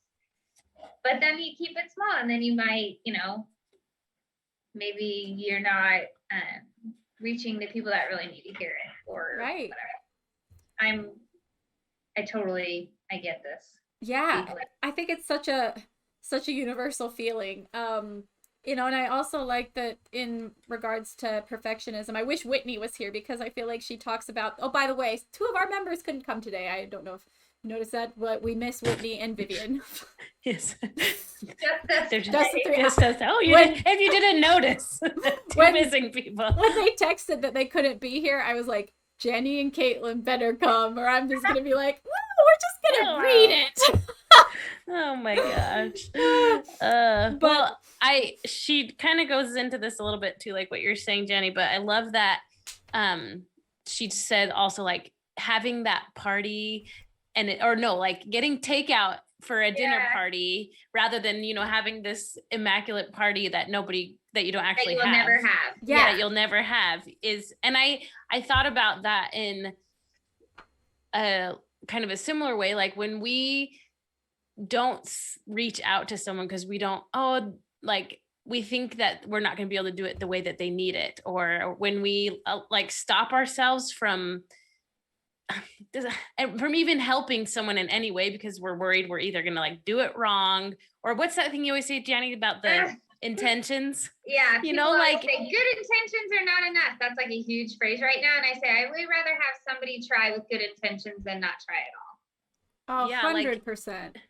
You have to do your best, because I had a friend who had a tragedy happen in their life, and I think even you've said this, Janny, and maybe I'm even thinking about you, like when people didn't reach out to you because they didn't know what to say, like it hurt, you know, and you don't, just because you can't say the perfect thing, and maybe even just being conscious of that and the way that you express that to them, because you don't want to say like something hurtful, obviously, if you can avoid that, but saying like, I don't know what to say, but I know you need to be reached out to, or I need to create this space where like I can invite someone. Like my mom is so sweet. She like really wants to be the person to have like parties and invite people over, but she has a hard time entertaining. But like she makes an effort and tries to make like, and I know it's really hard for her to like invite people over or do whatever, and it doesn't have to look the same for everyone, but when there's people who need invitations, or there's people who are sad, or people who are experiencing things, like it's worth not being perfect so that you can create places for people to interact and create those connections. And well, even just yesterday, I had this experience with a lady that I know, and I'm getting to know her better, but I don't know her super well. But she was on my mind literally all day. And I had numerous times throughout the day where I thought, just text her. Like, I didn't even know what to text her, or like what to say, or because I didn't have anything in specific to say, but I'm like, I just kept having this feeling to text her, and I didn't. And then late last night, I was sitting on the couch as I was like winding down my day, and she texted me a quote, and I was like, oh, I'm so glad you texted me. I have been thinking about you all day today. And I kept thinking, just reach out to her, just reach out to her. I'm so glad you texted me. And she responded back to me. She said, basically, oh, that's so interesting, because today has, and I feel terrible, but today has been so hard on me. And I just kept having a feeling to text you. And I'm like kicking myself, you know, obviously after that, thinking like I didn't reach out because I didn't really know. But sometimes it's like even just reaching out, and I do this occasionally where I'll reach out and just say like, pulse check. Like I've said that to a few friends, like, I don't know what to say, but I just pulse checking in on you, want to know.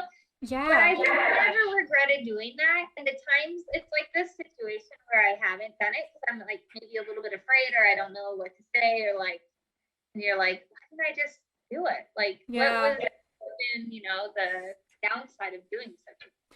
I think that's such a good point, and I didn't really even think of like this side of it, you know, the fact that, and I can just think of times, I can't even remember what I was going through, but I remember there was a day when I was going through something really hard. I was having a really hard day, and I got several texts from people that I hadn't heard from in a long time, and what that meant to me. And you know, so it's like when you're on the other side of it and you need it, and somebody else follows that little intuition, and like they didn't say anything specific, they probably didn't know what to say either. And from that experience, like the way they texted me, it's kind of now the way that I'll approach. If I feel like I should text someone, I usually just say, hey, you popped into my mind and I just wanted to say hi, you know, like, or I'll like say something I love about them. You know, I just remembered the time that this happened. I don't know. I think that, you know, only because somebody reached out to me in a moment like that, it taught me how I could better try to reach out to other people. And go ahead, Caitlin. Well, just this idea of perfectionism robs us of experiences, but it can, in this situation, rob us of reaching out to someone else. It can rob other people of getting what they need, you know? Yeah, just being afraid of saying, like you guys said, the wrong thing. I guarantee, and again, this is just from personal experience, like when I had my first baby, oh my gosh, I bet this is my kids that just won't stop calling. Do you need to answer it? You can stop. No, they're totally fine. Their dad's in there. Jesse's in there. They're just, I don't know why they're calling. But anyways, like when Abigail was born, and it was like so hard, and I had numerous people say, I didn't want to bug you. But it was like people went cold silent because they didn't want to bug me. I would have way rather had a million texts that I couldn't respond to, knowing that people were there.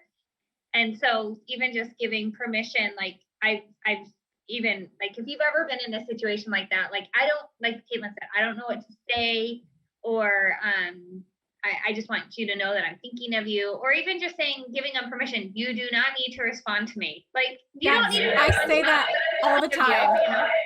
Yeah. Also, I think that perfectionism, not only does it stop us from sometimes like reaching out and connecting with other people, it stops us from so much. Like, I know there's been many times I'm like, I can't get my full workout in, so I'm just not gonna work out. Like, what's the logic in that? Like, no, like, do the work, like, doing a little 10 workout minutes is better than no minutes. Getting my blood flowing for 10 minutes is gonna be way more effective than just throwing in the towel. Like, so many things are like, Whitney, I feel like has taught, that's why I was like, I wish Whitney was here, because I love when she talks about this, how she's like, I make one mistake whenever I've got a goal, and all of a sudden I'm like, well, I made a mistake, so I might as well just go all in right now. It's like, oh no, we don't have to be perfect at our goals, because otherwise we'll never progress. Right. And I'm a big believer in showing up. Like, I really am just such a big believer that sometimes the hardest thing to do is just start a process, but just come and keep showing up. And so I'm a big believer, like, whether it's like whatever goal it is, like, that's enough sometimes. And honestly, don't you guys, sorry, Caitlin, don't you notice too, like, when you do show up, if it's at 10 minutes, oftentimes you go, even though you didn't want to, you go 20, or like you show up in a like, it's that trickle effect, right? That so often, it allows for more. And it creates a habit. Yeah. Oh, I was just going to say, I have a friend who, when she has a goal, because she is a perfectionist and she's learned about it, she will break it from the beginning. Like, if she's like, I'm going to do this every day for the next year, the first day she will not do it, so that she's already broken that. And then she can just move past it, and be like, I don't have to be perfect, but I don't give her capacity for the future to give herself grace. That's that's interesting. I like that. So any perfectionists out there, that's a tip from a pro. Okay. Caitlin, you sent us a text and you circled the perfectionism you circled these like underlined things on page 135. I'm sorry, I underlined them. They're not underlined in the book. I underlined them too. But is there like, why did you send us those?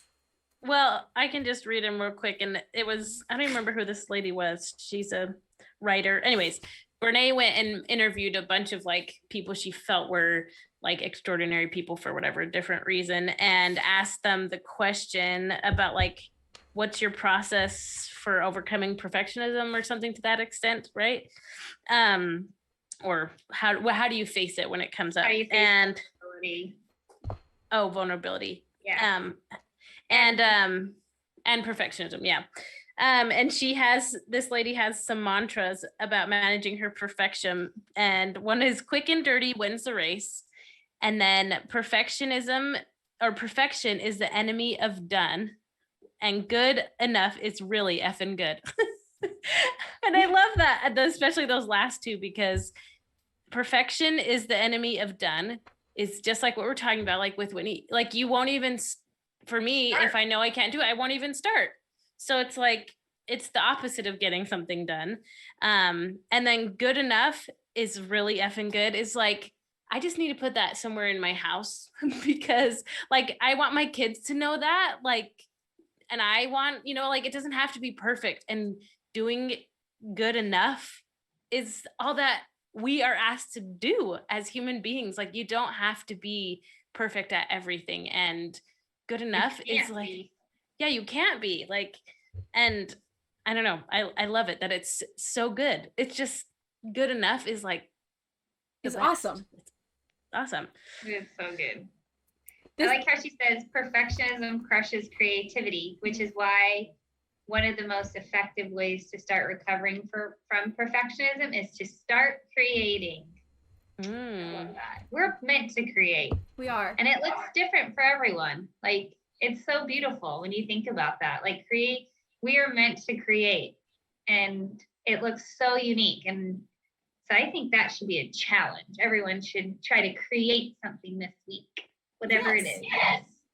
Yes, I love that. That's a great challenge. And, just learn to be kind to yourself in the process. Yeah. I feel it just reminds me. Yeah. Sorry. Oh, I was just going to say, I feel like that's my ongoing battle. Whenever I write a song, I'm always like trying to just be kind to myself and let myself know that I don't have to be perfect. I don't have to write a hit every day. Every session doesn't have to be amazing, because it's not going to be. And so the creativity can be so self-judgmental in the process. So that's a great challenge, and be kind to yourself as you do it. Sorry, Caitlin, what were you going to say? No, have you guys ever been to one of those paint nights, or like, where you the teachers at the front and teaches you like something super basic, but like anytime I see a picture of someone holding their painting, I'm always like, wow, they're like an artist, you know, they're always so good. But I went to one, I'm like the least crafty person in the world. So when you say like create something, I'm like, I'm Really? so bad at like arts and crafts, like painting and stuff like that. I don't know if I believe you. Oh my gosh. Yeah, for some reason I feel like Anytime we do something. Have you seen my stick figure? Janny though. We believe. I believe oh my gosh, we Janny. need to play that. I believe Janny. Oh my gosh. I'm just not artistic, I guess what I'm saying. But you are artistic, just not in maybe that way. Because you're definitely artistic. I was Like gonna your say, pictures even on this, your little lamp. yes, I was gonna say also you have an artist eye because the stuff that you are putting on, you know, and selling on little lambs, anyways, they're so cool. I'm like, you have a good eye. So anyways, sorry. Yeah. okay. Well, okay. Anyways. Thank you for uplifting me. Okay, but I went to this paint night and we were painting pumpkins. That's a side note. I love pumpkins, and so when I saw that was it, I was like, I'm going. But we all were at our own little canvases, and you know, I could see a lot of other people painting, and we were just doing basic strokes, nothing crazy. But like I looked at mine and was like, this does not look right. Like it looks so terrible. And I'd look around and everyone else's were so good. I'm like, what? We did the same thing, but mine was like, it was all wrong. I kept thinking. And the teacher was like, oh, take a break, you know, walk around. And I was looking around at everyone else's and I thought they all just looked good. But then I heard people saying like, oh, look at this one. And they looked at mine and they thought mine looked good. And I was like, wait, what? Mine doesn't look good. And then I heard them sit at theirs and saying like, oh, I messed this up, or asking for the teacher's help. And it was just like, we were just viewing it in our own way, like our perfectionism. But like, I looked around and everyone's was different, but they all looked really good. Like, it's so funny. Yeah. And it just, I don't know, like, and we are all creating things. They weren't that hard, but like everybody had a unique version of what was happening, and they really all did look good. Like if you took a step back and stopped worrying about, you know, the little squiggle here and there, like they all worked out fine. And my perfectionism was what was getting in the way, but in reality it looked great. It looked fine. Well, and I think one of the things too that's like so beautiful about creating is that when we say creating, oftentimes people think of like art and talent, like that's like show talents or whatever, but creating can mean so many things. Like I would definitely say my way I create is through curriculum and program development, which like, you know what I mean? But but I use that to create. Like that's where my creativity comes out and I feel alive when I create.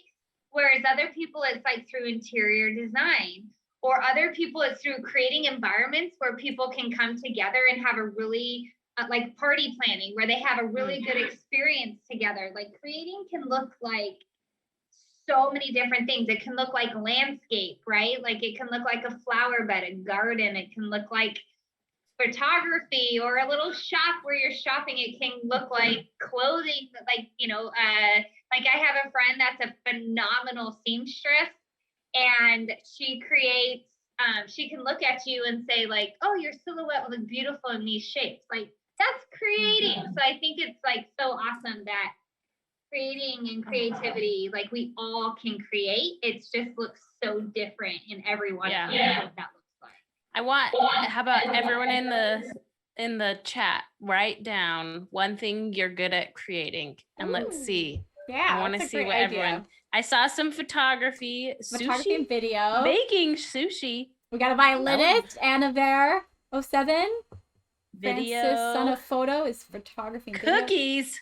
We can be friends. Software. Roger. Angus says software. Oh, there's Allie. Cosplay. Hey, Allie. I don't know if you were here earlier. We were talking about you. Allie says cosplay. That is definitely a way of creating. You're so creative. Singing, welding. Ooh. Welding. Lasers. Ooh. Wait. Sorry. Calligraphy. Says lasers. I just did a project with lasers the other day for the first time. Mind blown. Do you do those kind of lasers? Like show lasers? Oh, no, Gib. And no, I don't believe you. Yeah. I'm not good at anything. Oh, hey. Think harder. Maybe you're a really good napper. That's a skill I don't have. I wish I had. Creating a space of napping, public speaking, scientific discoveries. Yeah, creating scientific discoveries from Margot. Oh my gosh, cook and bake. I need to in my life. PTA Stirling, I love napping. Yay! Me too. Why does sleeping during the day feel so much better than sleeping at night?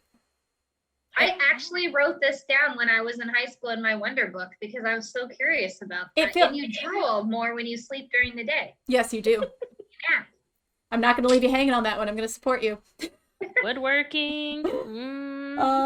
It's the best. Host and support streams like Lindsay, Red Jedi. Yes, I want to thank all of our moderators and all the people commenting. By commenting and sharing your thoughts, you're creating ideas, you're creating thoughts. So, boom. Make it like it. Here. I learned the art of napping in college. Me too. Power napping. I got 5 minutes I can nap on Thursday. I remember saying that to myself on a Monday. I took a flexibility class in college, and we had a 15-minute nap during our class. Really? It was amazing. It's the best class ever. Anyways. Oh, that is amazing. Thank you for sharing your talents. Yes. My cat food. And it could be too. It really could be like creating joy in other people. Like I had a really cute friend in high school that would always say, like, I don't have any talents. And I was like, you light up the room the second you enter it. That is creation. That is creating an environment that others feel warm and welcome in. So everyone has the ability to create. And if you don't, that's something to explore inside yourself. Like, what can I do to create? It'll bring you joy because we're all meant to do it. I swear. It's just like part of who we are. Yes. Love it. No, for sure. I do think that joy is brought, like, it's kind of one of our other basic human needs. Like because think about it, we were created by creation. Like someone birthed us as a baby. They created us in their bodies. And so whether it is like the motherhood thing that kind of hits you in your 30s, bug, or whether it's, like we all crave the ability to like make something because that's how we were made through creation. I'm not going to go into the birds and the bees because that's something you can ask your parents about. You talk to your mom and dad. I also like a comment that someone put in the email. This was from Lauren, and this is going back to the comment about joy, but she says, another way to feel joy is making others feel seen in the midst of millions of people. Like millions of people on this planet. And if you have the ability to like Janny said, I thought her comment tied so nicely into that because you are creating a moment for one person who feels seen out of the billions of people on this planet. And I think that is one of the most beautiful talents. It is. Okay, I don't want to go too much longer because everybody's been so like awesome. I don't want to lose all that energy. So there's a couple things we could talk about. We could talk about numbing, but I feel like we've talked about that quite a bit in previous ones. I really liked when she talked about treating people like objects. You like treating people like objects? Dehumanization. Caitlin? No, I don't like treating people like objects. People like people. I'm sorry. Is that something that resonated with you guys at all, or it's like our whole world's problem. Like if you're not willing, it's like if you're not willing to put your name out. When I read about like the service industry, like not actually treating like your waitress or waiter or whatever it is in the service industry, like you're not making physical contact with them and they're just someone that's meeting your needs, you dehumanize them. And that's terrible. And we do that Alfred, in so many ways with so many people. Well, it's something that we don't think about because you're like, I'm not being mean. I wasn't mean. I didn't like yell at the waitress and tell her to take my food back. Like, it's just like, did you make them feel seen though? Did you make them feel like a human? Did you look them in the eye and smile? Have a kid like, and it's not, I think it's also nice that she said, we don't have to go deep with every person we meet. We don't have to be like, tell me your life story, but just like, it's all about little connections. Like she gave the analogy of a string of lights, how it's not like a floodlight. It's like little tiny string of lights, like Christmas lights. Little blips. And that's all we need to be for people is like, and she talked about like how many times have we been on our phones while checking out the grocery store and you don't even make the person feel like you care, you see them. And it just, like, it makes me so sad to think that I we all do that. Yeah. And once again, you're missing opportunities to connect with people when you do that. You're so involved with whatever it is, your phone, or just there could be someone in front of you that needs you to look at them, and that needs you to do even simple things, little blips that could really change the course of their life or their day or whatever. And when we're so focused on ourselves and inward that we can't even treat them like the person that they are, we miss opportunities to connect and to give them something and love them and help them. Well, and also ourselves, it's like, like sometimes I don't think we realize what we need, but I've definitely had moments where it's like, maybe I was reaching out to try to be nice to somebody else, and I walk away being like, well, I just totally got fed. I totally got uplifted, even though maybe my thought originally was, oh, they look, I'm going to be nice. But then you're like, oh gosh, I'm the one that got fed just then. And, because we all do need connections. And I think about it that sometimes the majority of the interactions we have with other humans are those little interactions, where you just get a moment at the store, we're passing by someone, where you get to make eye contact and smile or say thank you. Like, that's probably the majority of interactions that we have. And so what are we ingraining in ourselves when we don't treat people like people? And what are people ingraining in us when we don't get treated like people? It's like this cycle that, because that is the majority of the kind of interactions we get. Like, it's teaching us culturally a really bad message. I think it's like COVID so hard. Quarantine is probably, this is something that like made a lot of people worse at this, because we were kind of afraid to have interactions and like, oh, stay back. And not that we shouldn't be doing that, like obviously like be safe, but I think this is something that everybody needs to realize. You need to not get into the habit of being disconnected when you're around other humans. Like I've noticed, my little girl is really good at this. She says hi to everyone we pass on blocks. Everyone, every single person. And at first it used to embarrass me. I'm like, you don't have to say hi to every human, because we pass a lot of people on the trails by our house. She says hi to everyone, and they always like are surprised. Oh, hi. And it uplifts them. And I'm like, how simple of a thing to do that is, like we're so used to being so boxed in sometimes. And I said, I think quarantine has done it, like, is going to make this worse. Yes. Well, like, I really like, oh, sorry, were you done? I am done. You lagged and I didn't realize you were still talking. My bad connection. But I liked at the beginning of the pandemic, everybody was talking about social distance. And a woman said, on some media thing, she was like, we shouldn't call it social distancing. We should call it physical distancing. Like, the problem is in the physical distance, but you can still socialize. You can still be social. We have to find ways to be that. And it's like, even though it is harder to connect with somebody when you can't see their, I mean, it really is. Or hear them. I know. I realize. Can't hear anybody when they're like this. I know.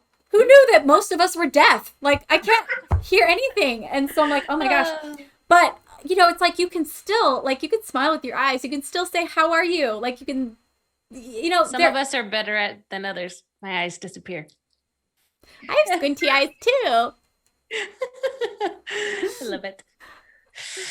But that's another good challenge for the week, is like, in your interactions, I want you to like pay attention. Just like start by paying attention to how you interact with people, and are you treating them like a person that is working hard or that's doing something of value? Are you treating them like an object that's doing something for you? Or are you treating them like a human who's making a difference? And something simple you can do is like read their name tag and say their name, or like if the waiter tells you their name, remember it. And my husband's so cute. He actually asked me this earlier this week. So if you guys have a good answer, let me know. But he always says, like, if he can't remember their name, like a server or someone, he'll say, thanks, boss, to him. Cause he thinks that, like, he's like, isn't that a good, like, uplifting thing to call people? And he's like, does that work for girls, or should I call them something else? And at first I was kind of like, it's kind of masculine, but then I'm like, no, wait a second. Call those girls bosses. Yeah. He's like, is there something else? I'm like, nope, you should definitely call him a boss. Yeah. He'll be like, yeah, I'm a boss. I love that. Chick-fil-A does the best, I think, at this. Oh my gosh.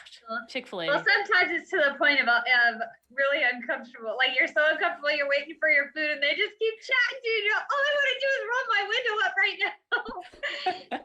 They do that at Dutch Brothers too. They're just so funny. Anyways, there's a guy that's a checkout clerk at Ralph's, the grocery store I go to, and like if he's ever there when I'm there, I will go to I will wait in a little extra line to go to his thing, because every time I go there, you see it with every person. I'm not special. He just makes everybody feel great. He says, "How you do today?" You know, mask or no mask, that's how he is. And I'm ashamed now. That's why I shop here. Trader Joe's. I love those Trader Joe's employees. They're great. They're like the best. And it's like, I just want to hug them all. It makes a difference. Like, it makes a huge difference. Like, we all are remembering specific, people or brands that have a culture of that they obviously treat, their employees or teach their employees to treat people, and it makes a huge difference in like just how you feel when you leave somewhere that made you, feel seen. We need to do, Lindsay, you got to do a lesson on this for your tours. So when people are in the crowd, like everyone turn and say hello to each other. Give a hug. Wait, don't give a hug. A 6-foot wave. Okay. I love it. I love it. Oh, well, we have talked for quite a long time. I don't want to go too much longer. I'm getting texts from my spouse saying, okay. you better come inside, Jenny. It's gonna explode. Just kidding. All right. Well, thank you guys so much for coming. I'll probably stay on and chat just a little bit more with my peeps. Yes. But that was great. Next week we'll be reading chapter 6, 5. Do you want to finish this or go to chapter 6? Because we left a lot out. I'm good with whatever you want to do. If we feel like there's something we need to touch on next week, we can touch on it before, right? Yeah. And then I say we move on to chapter. Okay. Yeah. Sorry, there was so much. 5? Oh, Yeah. it's 5. We're on 5. Sorry, reading chapter 5. 5 is short. Okay, so maybe we can touch on the stuff we didn't get to in this chapter. Literally like not even. I need a short chapter. I know this week it's funny, everybody in the chat, we were talking on Marco Polo, all of us, and we were like, has anyone read the chapter yet? I literally finished it today and then was like making the little like lesson plan kind of thing, and I was like, oh, week. But everybody said the same thing. Picking up again. Life is getting busy again. And I'm like, oh gosh, it's gonna be really intentional. I'm gonna try to be really intentional with what I allow to go, because I want to take a page out of the COVID year. Just one page. Yes. The rest? Yeah, it's a short chapter, so maybe we can talk about some of the stuff from last week. But I'll be out of town, but I'll be here, I think. Yeah, I'll be here, because I think I'll be with Whitney and Vivian together. If you guys are all together? I'm so jealous. I think that's what we're going to do. Caitlin, just fly here, and then I know. we'll be together. Oh, look at us. Or you guys could just fly there, and then we could all be together. Wouldn't that be something? I would love that. Could you imagine? We would have to at least like do one like dance or something, choreograph something if we're all together, right? Okay, I'm not coming. Oh my gosh. Like the old days. Yes. Wait, Caitlin, did we do that when I was roommates with you? Did we like do we did musical one snack? With the ward. Oh, we just did a flash mob with the ward. Yes. That's all I remember. At that dance. We taught a whole dance to all the people that lived in our apartment complex, so that when we went to this big dance, we could like bust out a flash mob. Was that on Halloween? It was on Halloween. Yep, and we were the Playboy Bunny rejects. Yes, okay, we have to explain this. We were Playboy Bunny rejects, so we had like rejected like written on our, our costume, and we were like really unsexy bunnies. Yeah, we were like more like a hare, like big brown, furry, unflattering costumes with our ears. Anyways. And didn't you take a bite out of your ear? There was a bite out of the ear. I made our costumes. It was pretty funny. I made costumes for us when I lived with Janny too. Our whole apartment. We're a rainbow. Yep, you're the costume person. Resident costume maker. Just like Allie. Anyway. Were you purple? You were purple. I was purple. Blue. Yeah, that was Whitney so fun. was green. No. I don't remember. Whitney was red. Whitney was red. All right. Yeah. All right. I gotta Anyways, go. okay, love you. Awesome. Love you all. Bye, guys. Thanks for joining. Thanks for joining. Love Bye. you. Mwah. Bye.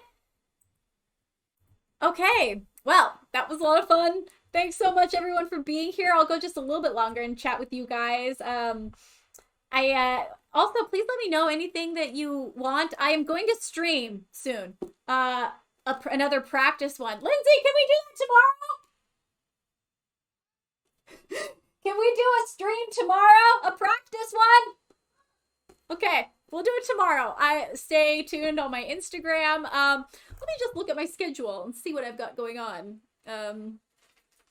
Let's see. Sorry to do this. I should have been more prepared. Oh, wait. Wait a second. Okay, there we go.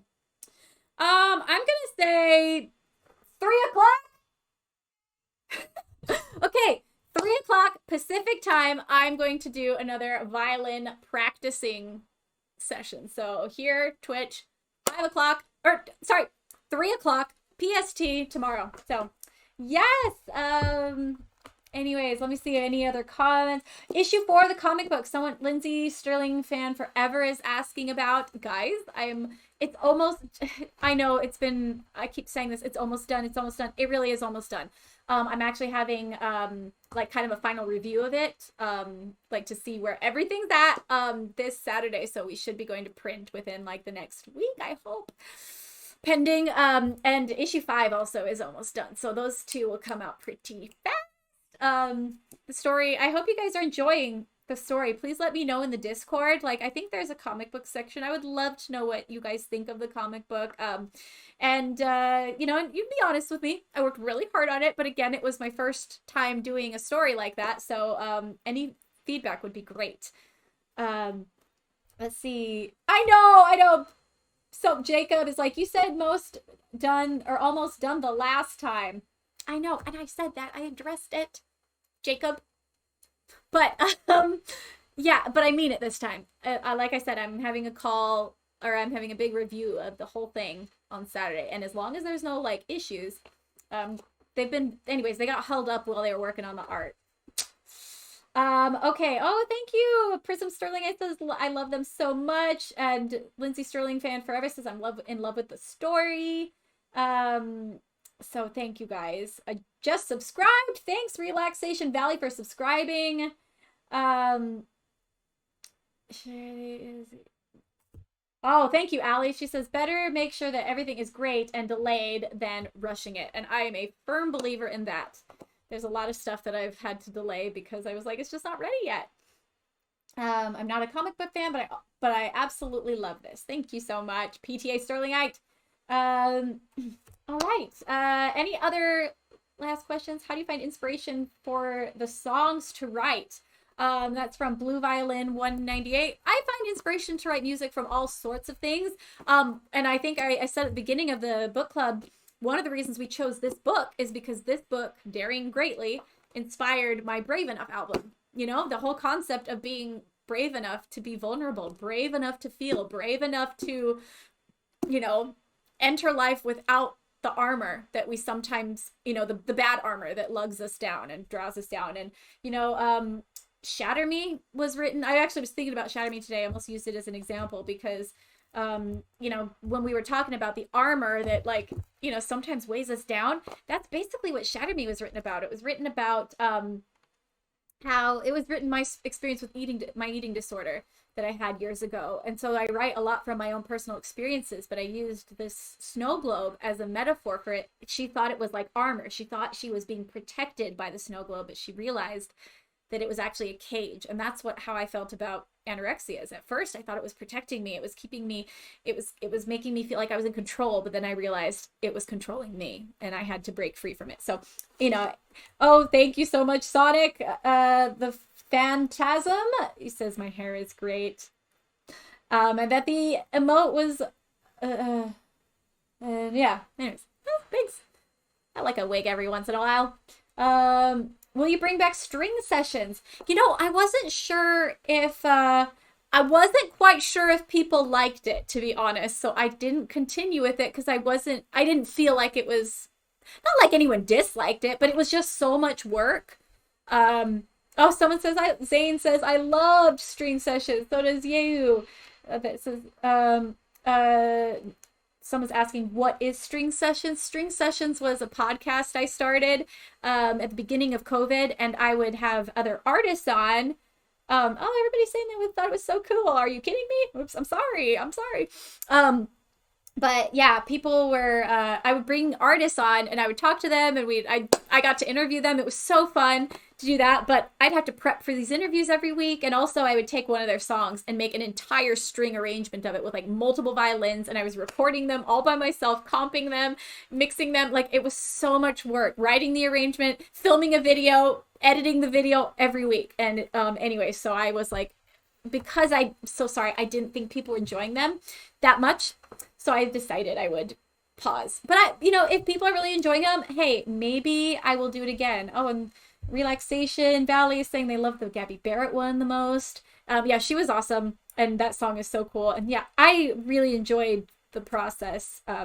So maybe, especially now that I, have a little more resources and I like don't have to find, like, I remember I was at my sister's house in Missouri. And so I was literally like filming these with no equipment. Like, I was taping the phone to the wall and pressing record. And like I filmed one in her bathroom, and it was so funny because I thought it was pretty because the shower curtain was pretty, and I like put candles behind it so it kind of looked glowy. And I was like, oh, that'll be cool. But then I didn't see that you could see like the toilet, like the top of the toilet a little bit, enough so that people were like, is she sitting on a toilet? Is she in a bathroom? The answer is yes, I was. Anyways, makes me relatable, right? Okay. I love the Amy Lee one from Blue Violin. Yes. I mean, you guys know I love Amy Lee. And also, I told a story earlier about how like I was going through a really rough time, and there was a couple people that texted me like that I hadn't heard from in a while, and it was very like out of the blue, and I just felt so loved. One of those was Amy Lee. She was just listening to her intuition. She's a wonderful human. Someone says that you can tell it's the bathroom anyway. So like even without seeing the toilet, Hal see you dead. Oh, is telling me that you can see it anyway. You could tell without the toilet. So joke's on me. I thought I was being clever. Yes, the Bishop Briggs one was a lot of fun. Bishop is so freaking cool. Like after I had my interview with her, oh, yeah, Zane says he likes that one too. After I did my interview with her, I was literally like, I want her to be my best friend. She's the kindest, just coolest person. Anyways, I love when I meet people and see that. Hold on, please, 1 second.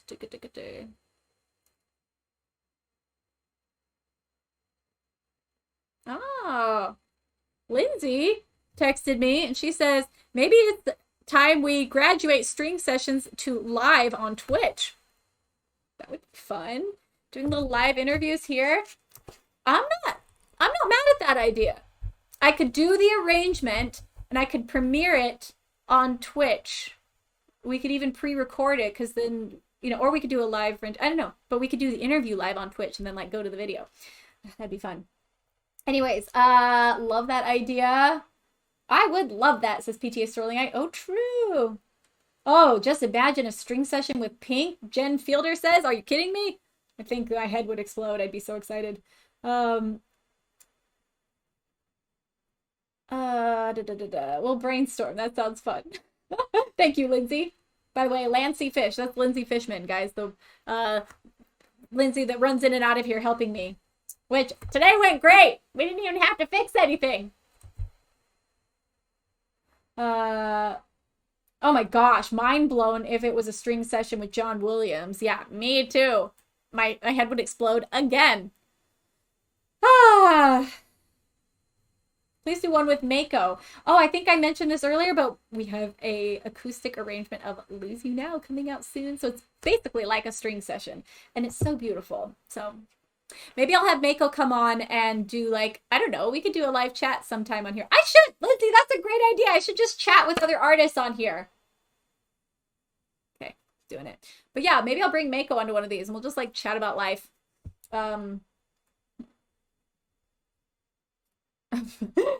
Thank you for coming to my rescue, Thomas. People sing in the shower. Why not film on the toilet? Thank you.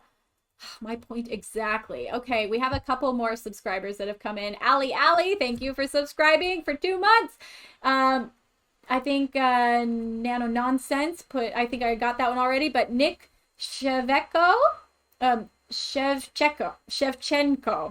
subscribe for 5 months. Thank you so much. Awaba Jack, subscribe for 2 months. Thank you. Relaxation Valley, subscribe for 1 month. You're the best. And Voting Rock 2 subscribed with Prime. Thank you so much. All right. Well, everybody, again, thanks for being here. I really am enjoying this. It's nice to feel connected. And by the way, I can't officially say anything yet, but I will say my own like gut instincts are making me feel like I think we'll be able to tour this summer. I didn't promise. I said, oh, thank you. I think someone just subscribed. Oh, you gave a sub gift. Thank you. But I'm not saying that I know or have any logical proof or evidence that this will happen. I'm just saying my gut feeling is telling me that I think we're going to be able to tour this summer. And I'm very hopeful. I know my crew is all really excited to get back out there on the road, and every artist. And so when that happens, I'm just going to probably cry the first time I walk on stage. I'll be so excited and so grateful. I'll just like emotions will just come out my eyeballs in the form of tears. So anyways, we are, tickets are still on sale. And I appreciate everybody who held on to their tickets from, when the tour got canceled last summer. It got rebooked for this summer. And like I said, I'm feeling good. I think it's gonna happen, but I can't officially say that yet. So yeah, if you do want to come see us live, tickets are starting to sell again, like quite a bit. So jump on it so you can get tickets, because I don't know, we might have to make capacity, so they might sell out. So I'm just saying, if you want tickets, I would get them sooner than later, because I would hate for you not to make it. So I still have August with my best friend, Prism Sterlingite. Would you go back to Mexico? Yes. Not this year. I think it's going to be a while before we get to tour internationally. And also, we went to Mexico sooner than we've been to the US, or more recently, I should say. We went to Mexico more recently than we've been to the US, Australia, Russia, and South America. So it might be a while till we get back to Mexico, because we definitely have to do some other places first that got canceled. So, but anyways, I think that's all I got for you today. By the way, look at my nails. They got little words written on them. I quite like them. It's like, just because I have short, tiny fingernails doesn't mean I can't have pretty ones. They're stickers. I've started doing stickers on my hands. I mean, they're like nail stickers. They're supposed to be for your nails. They're not like little gold stars, which I love, but okay. Anyways. No, thank you. People are saying they like my meet and greets. Yeah, it'll be interesting to see how meet and greets work. We're going to do them, but we'll have to just figure it out. I don't know if you'll have to show your vaccine card. I mean, I have no idea. I'm just guessing. Anyways, all right. I'm starting to make no sense. So I should probably go before I say something even more nonsensical. So anyways, love you guys. I hope you have a wonderful rest of your day. Join us tomorrow, 3:00 PST, violin practicing. And hopefully this weekend I will get to stream with my tour crew. We're going to play games. So, all right. Have a good one.